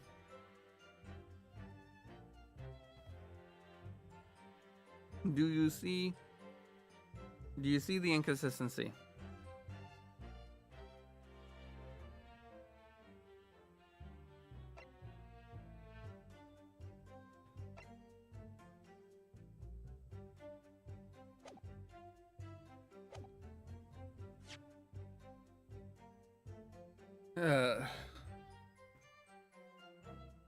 Let's see, where was it at? As to who deals with it. But who's the reporting officer? Oh, it was Rolly Beat. Interesting.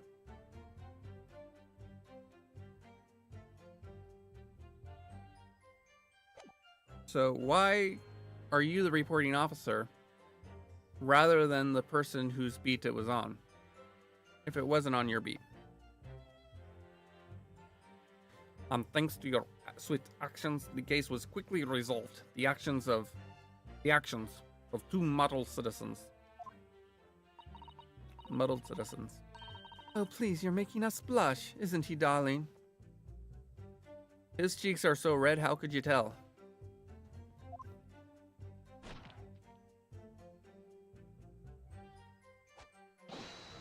Yes, sir, what Patricia said, sir. Well, let's move on, shall we?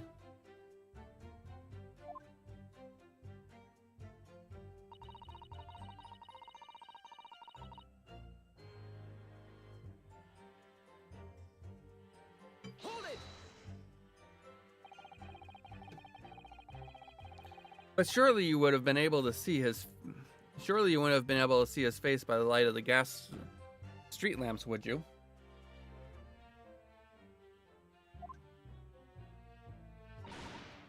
We absolutely could. Us Londoners have exceptional eyesight, I'll have you know. How could you, with such stars in your eyes? Right. The light from the street lamp was more than enough. And my husband already told you that the fog was only light, didn't he? Huh. Yes. And what of the fog? We're famous for it across the globe, I believe. But it's an absolute menace to those of us who have to live with it, of course. Oh, it is. When it's thick, you can't even see the hand at the end of your own arm. Yeah, that's not generally, as I understand it.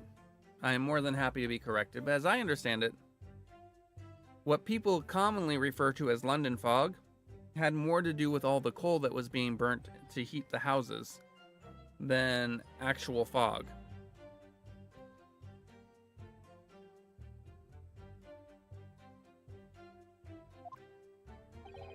Yes, all right, I take your point. Now, could you stop shaking your husband about?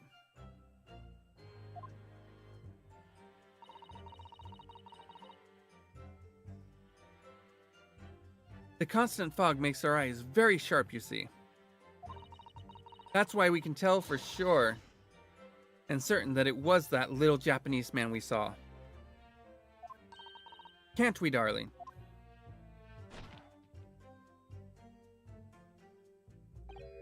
What? Ah, yes. It was the accused, no mistake.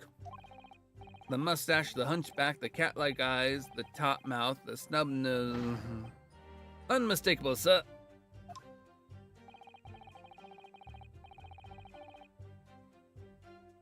As far as this couple's testimony is concerned, there can't be any question. It was Sosuke-san they saw running away from the scene of the crime. Oh, it sounds more to me. It sounds more to me like it's rehearsed because of the way that he used the exact same words. So that's it, is it? That's their entire testimony? What do you think, Mr. Naruhodo? Well, I hate to admit it, but on hearing the testimony, it really does seem as though Mr. and Mrs. Beat saw what they say they saw. Mr. Natsume running away from the scene on Briar Road that day. Yes, I feel the same way. So if that's true, where does it lead us? Leave us. The members of the jury are sure to call for a guilty verdict after this testimony. Oh no. Then what do we do? If Kazuma-sama were here, what are you trying to say? I think he would try to find a contradiction somewhere else within their testimony. What do you mean, somewhere else? Their statement about seeing Mr. Natsume is unequivocal. Calling that into question won't help. But if you could identify some other part of their testimony which appears to contradict the facts, you might be able to discredit them, to make the jury doubt the pair's memories of the day is accurate. Oh, right. Put simply, we must focus on finding a discrepancy in these statements somewhere. If we don't, I'm afraid the trial may reach an early unfavorable conclusion. Ugh. Why do I always seem to be so up against it? Something everybody asks themselves at some point in time. Mr. Lawyer, sir, can I ask you something? Oh, yes, of course. What is it? Well, you keep asking us all these questions about everything we've told you so. It seems like you don't believe our testimony. Is that right? Is it? Well, out with it.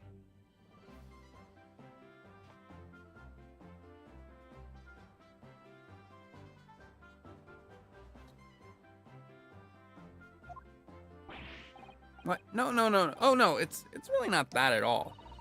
My husband's a policeman, remember, and I know what I saw. Your husband is asleep, and you're threatening to fight us with him. I remember every last detail, everything, like... Oh, I know. What about the books the man dropped? I could tell you the names of every single one. I could, every single one. And you dare to question how reliable my testimony is? That will do, Mrs. B. No, it won't do at all. That Japanese lawyer has no idea what I'm capable of.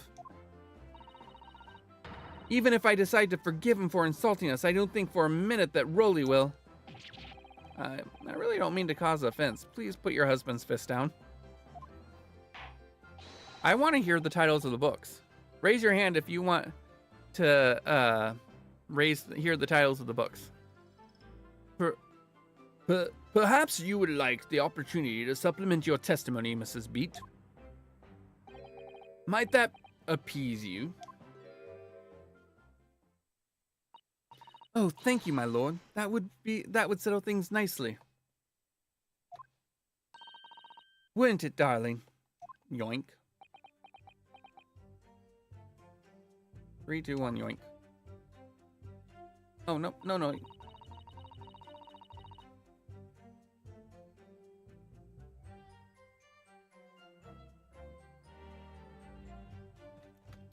Really? 4 books. 4. Funny, there's only 3 books pictured, and you only bought 3 books. So what for? Hold it! Yes, we know that there were books dropped at the scene of the crime, as you say. Those purchased by the accused at the nearby second-hand bookshop on the day in question. After I'd been to the police box for help, I decided to have a good look over the area for good measure. I'm a proud policeman's wife, after all. I did it for Raleigh. And what was your husband doing at the time? Oh, he was lying face down in the snow, getting some well-deserved rest.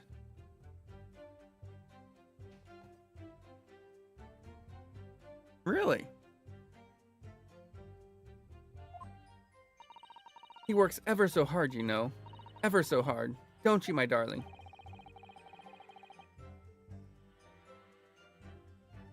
Interesting way of guarding the scene of the crime. Well, Mrs. Beat, seeing as you've regaled the court tales with your powers of recollection, would you be so kind as to recount the titles of the 4 books you observed at the scene of the crime? I'd be happy to now. Are you listening?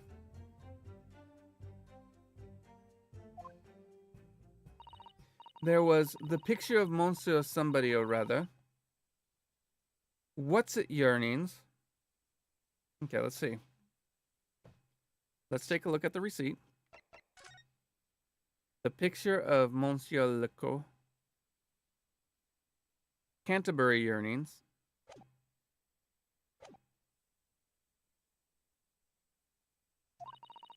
And then there was a mail for someone, and last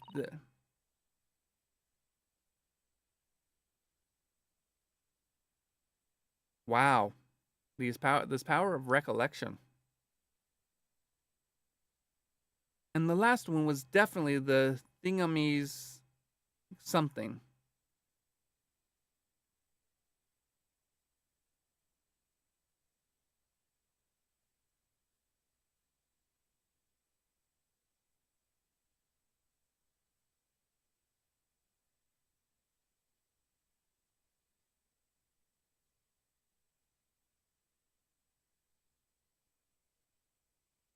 Really? Really?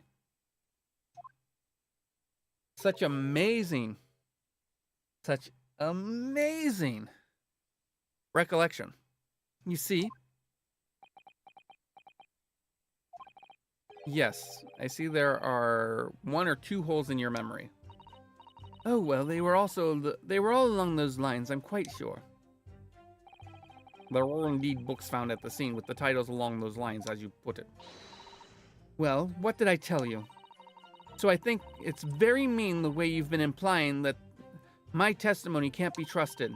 Don't you agree, darling? Anyone who upsets small Patricia will have me to answer to.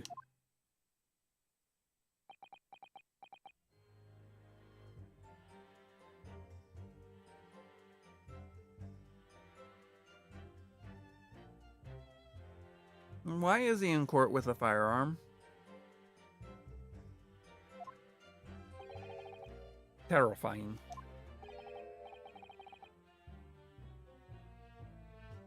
Yes, she really is.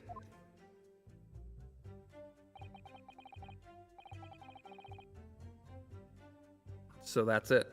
That's their entire testimony. What do you think, Mr. Naruhodo? Okay. We've already seen all this. That's why I'm able to skip it.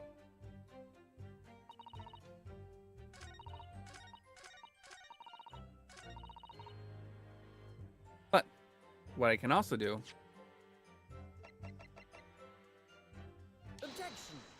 is show a picture that shows only 3 books. So you're saying that there were 4 books. That's right, I remember all of them. A picture of Monsieur Somebody, What's Its Yearnings, A Mail for Someone, and Thing on Me Something.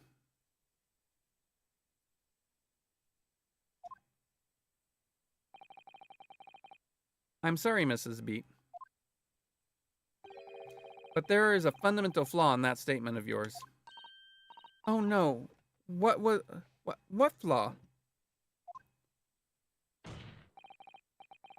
Simply that at the scene of the crime, there were only 3 books, not 4.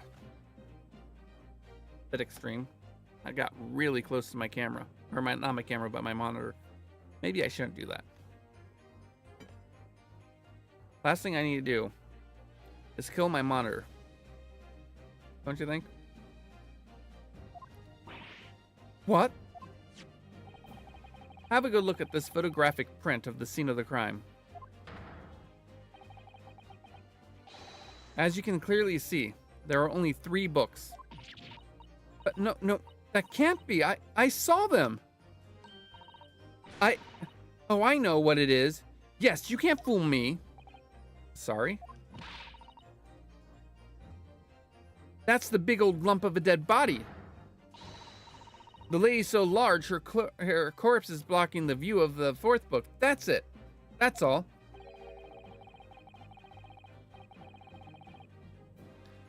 Let's at least try to remember that the poor woman isn't dead, even if we're insulting her size. No, I'm sorry, Mrs. Beat. But Mr. Natsume could not possibly have dropped the 4 books you described. Why not? Fascinating. And from your assured tone, something you can readily substantiate with evidence, I presume? My voice is changing for him. Evidence! I need evidence! Counsel, will you present evidence to substantiate your claim or withdraw it? What proof do you have that the accused did not drop 4 books? Take that! The evidence is right here, in the form of this bookshop receipt. From your books? Yes. This receipt details Mr. Natsume's purchases that day.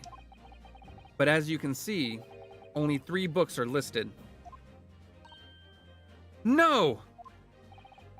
Therefore, Mr. Natsume would have only dropped 3 books at the scene of the crime. Which means that your powers of observation, madam, cannot be relied upon.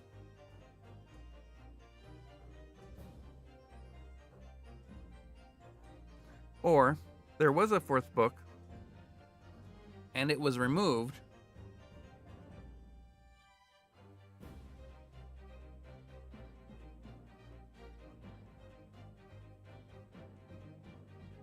Sorry.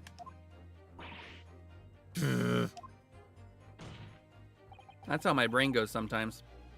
So it cannot be denied that though you say it was the defendant you saw,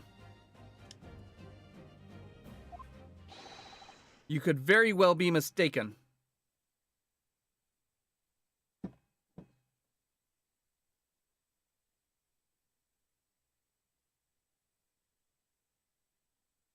So I will have to say this.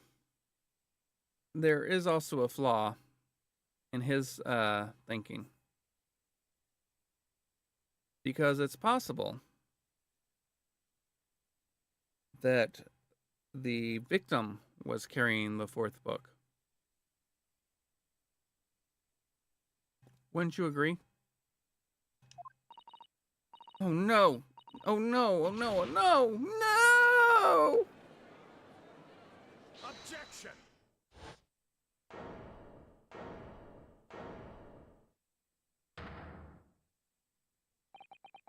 It's plainly evident that it is your powers of deduction that cannot be relied upon, my learned Nipponese friend.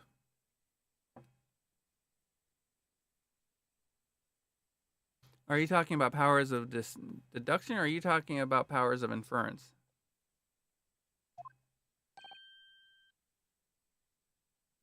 Induction versus deduction. Or inference versus induction. What cannot be denied is that these two witnesses saw the accused running from the scene. No. Again, they say they saw a silhouette run from the scene. They later said that it was the accused. There is a difference. A fact that you know very well you have no hope of disproving. Nor can they actually prove that it was him they saw. So your case is built upon lies!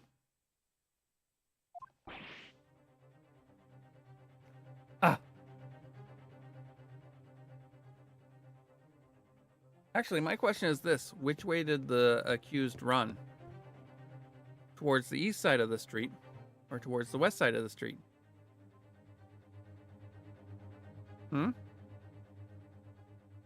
They have yet to address that.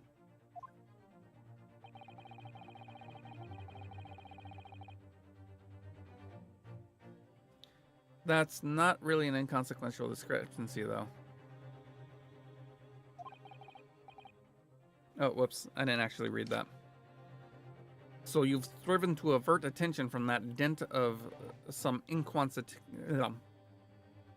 from that by dint of some inconsequential discrepancies. Would that be fair?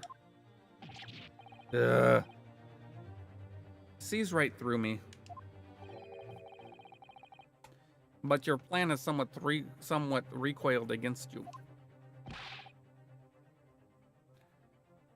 Not wrong. Not wrong. The reason why the plan has recoiled against us is because of the titles of the 3 books on the receipt. The Picture of Monsieur Lecoq, The Mail for Gaborio. I don't know how to say those. I'm sorry, they're French. And Canterbury Earrings.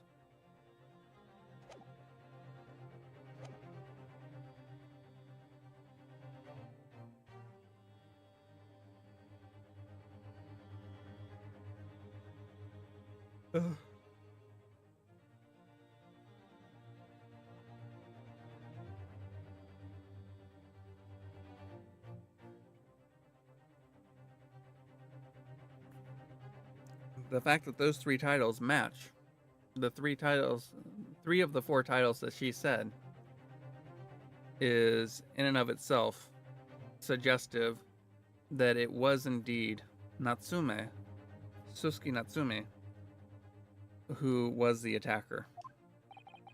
It's quite simple. Let me explain with a toast. To the policeman's wife and her entirely accurate testimony in every respect. It was not accurate in every respect. Oh! If it was accurate in every respect, there would have been 4 books at the scene. You see, the matter is not up for debate. At the scene of Briar Road, a total of 4 books were most definitely found.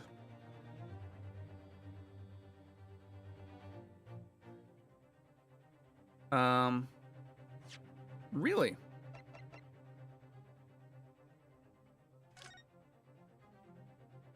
Let's see.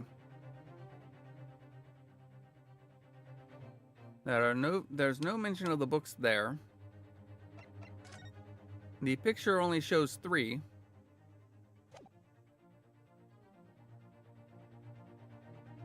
When were you going to tell me about the 4th book? Oh, wait, you were waiting for this moment, right? Objection. But what about the photographic print? It only shows 3 books. Because her body is blocking the 4th. Quite right. Only 3 can be seen in that print. So you're telling me there's another print that you have refused to acknowledge or provide?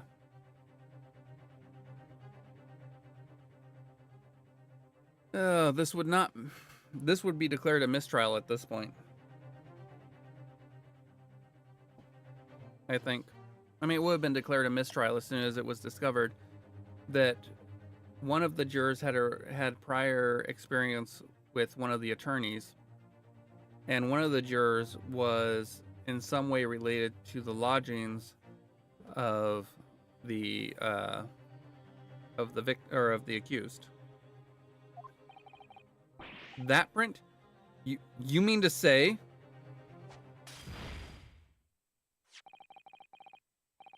Allow me to present another one that shows the victim's hand.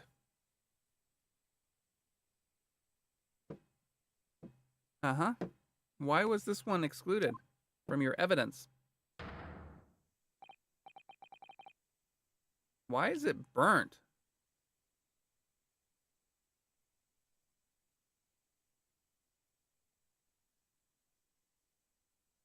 Wait a minute.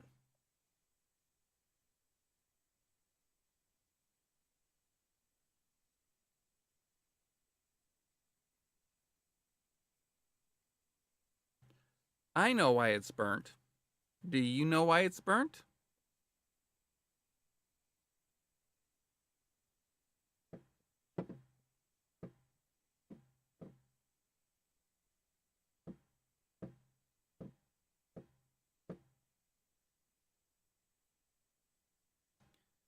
Not yet. You were here last week, weren't you, Pokey?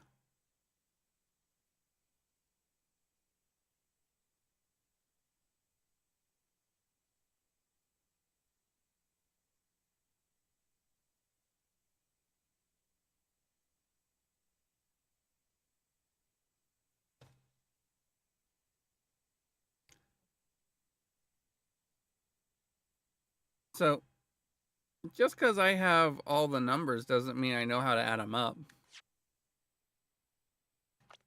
Okay. So, on the night in question, there was a fire in the corner of his room on the top floor. And among the things that went missing was something called The Lion's Pride, his favorite book. It was restricted to the corner of the it was restricted to the corner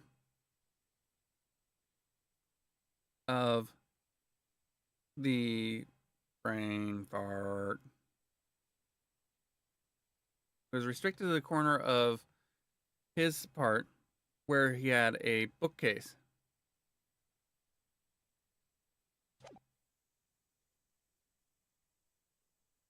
And would you look at that? A book with scorch marks from the night in question. Interesting. I don't believe it. It's the 4th book. As you will observe, the 4th book was hidden from view in the original print by the victim's torso. I would like to understand why I am just now receiving this print.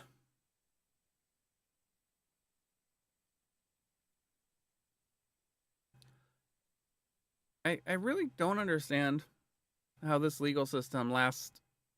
Oh, that was close. I really don't understand how this legal system has lasted this long, because we know this is like 200 years. Well, it's not exactly 200. It's like 140-ish years before the events of the Ace Attorney games. And even in Ace Attorney, after 400-ish years, the prosecution is still withholding evidence from the defense to bring them up at specifically planned times to show that the defense is trying to hide stuff, rather than the fact that the defense isn't receiving all of the facts from the prosecution. This would never fly in an actual legal court of law.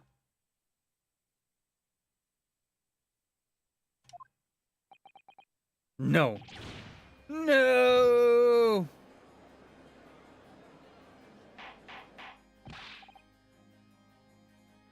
Order! Order!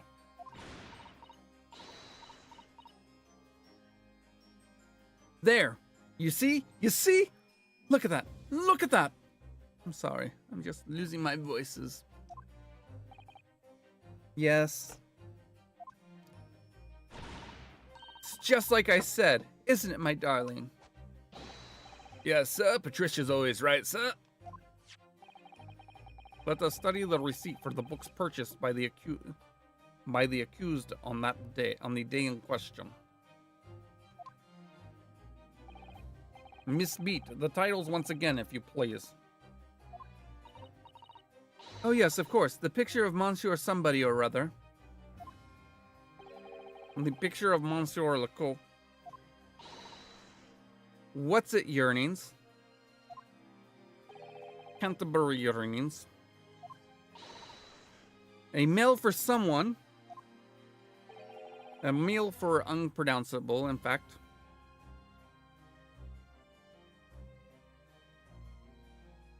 Gaborio, I'm sure. Or something along those lines. As the court has just heard, the witness remembers the book titles flawlessly, save for a few minor details. Miss Beat's power of recollection can only be described as exceptional. Did you hear that, Rolly? The gentleman paid me a compliment. Yes, sir. Flawless, sir. Patricia is flawless, sir. But there are only 3 books on the receipt.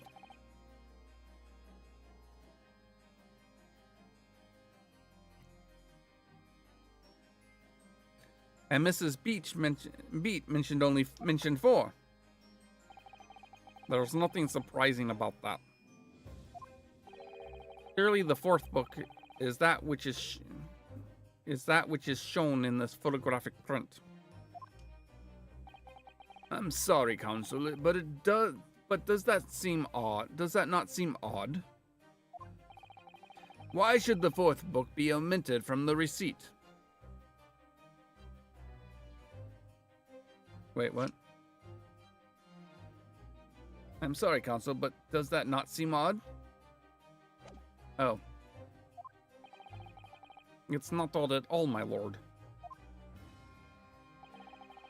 As the photograph clearly shows, the 4th book was found in the victim's clutches. In other words, it belongs to the victim. Wrong!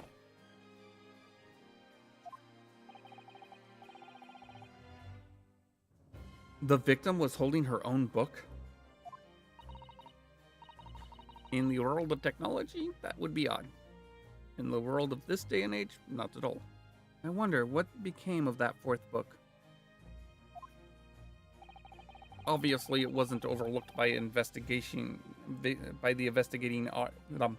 obviously, it wasn't overlooked by the investigating officers at Scotland Yard.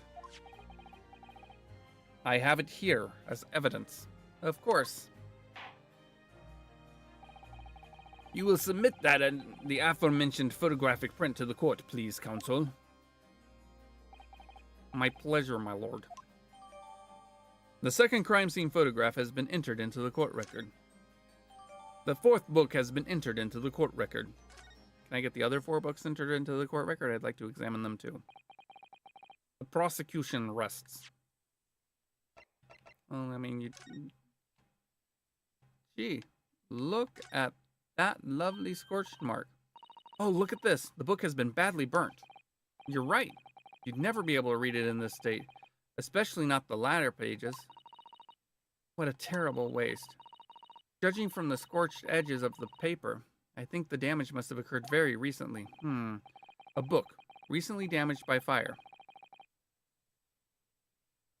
Why does that seem to raise a red flag with me? The fourth book's information has been updated in the court record.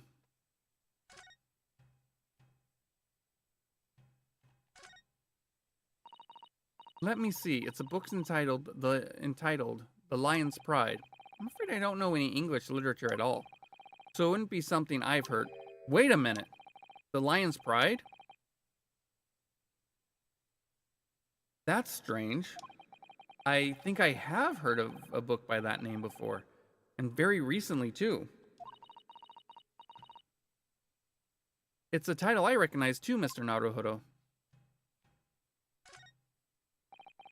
I can't find anything out of place. I'd like to open the front cover, please.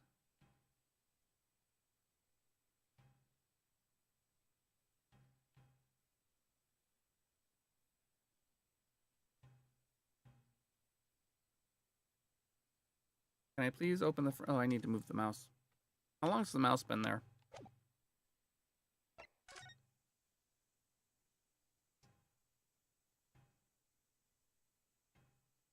Why is this title so clear? I guess I understand why. Because this is taken from further away. But why is... something I didn't realize before? Why is there no snow around the victim?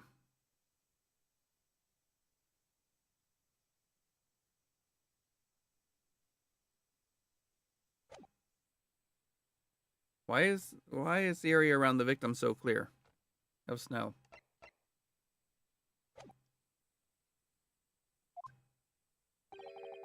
I have nothing further to add. What?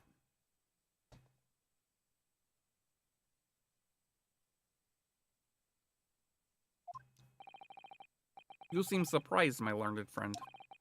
But your resistance until now has been vain, entertaining, yes, but futile. The spurious longer route to the accused lodgings that you tried to establish in your summation examination.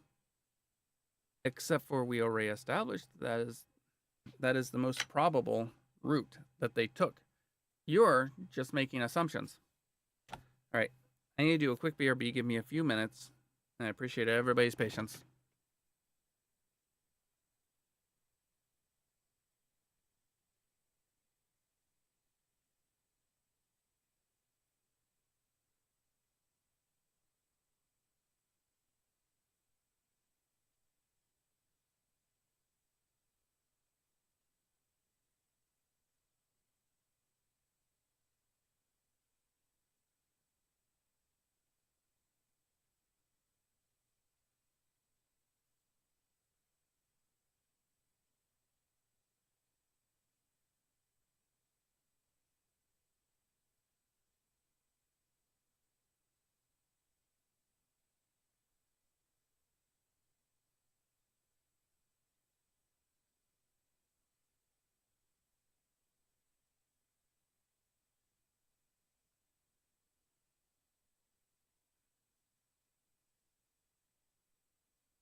You're deaf?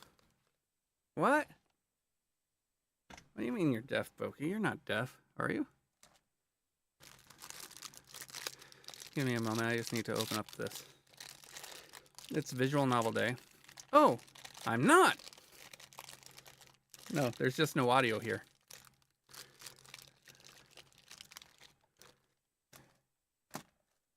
I need to just open up these. Because, yeah.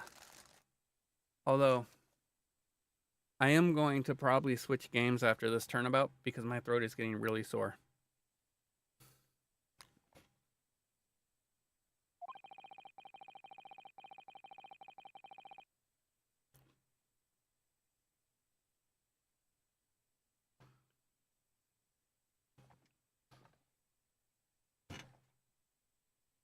On the attempted discrediting of the witness's powers of recollection in your cross-examination. Futile. I walked right into this, didn't I? You see, everything we've said was true. Isn't that right, my darling?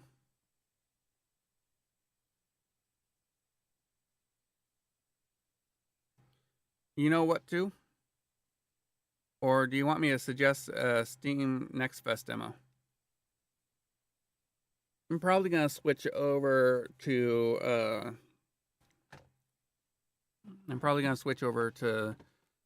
Silk Song, Pokey.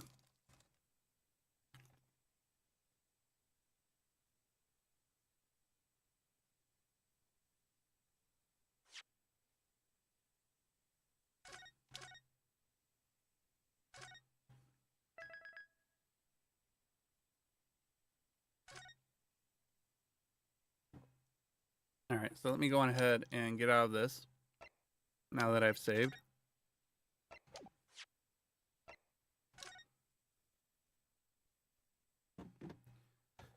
I kind of wanted you to check out the final sentence.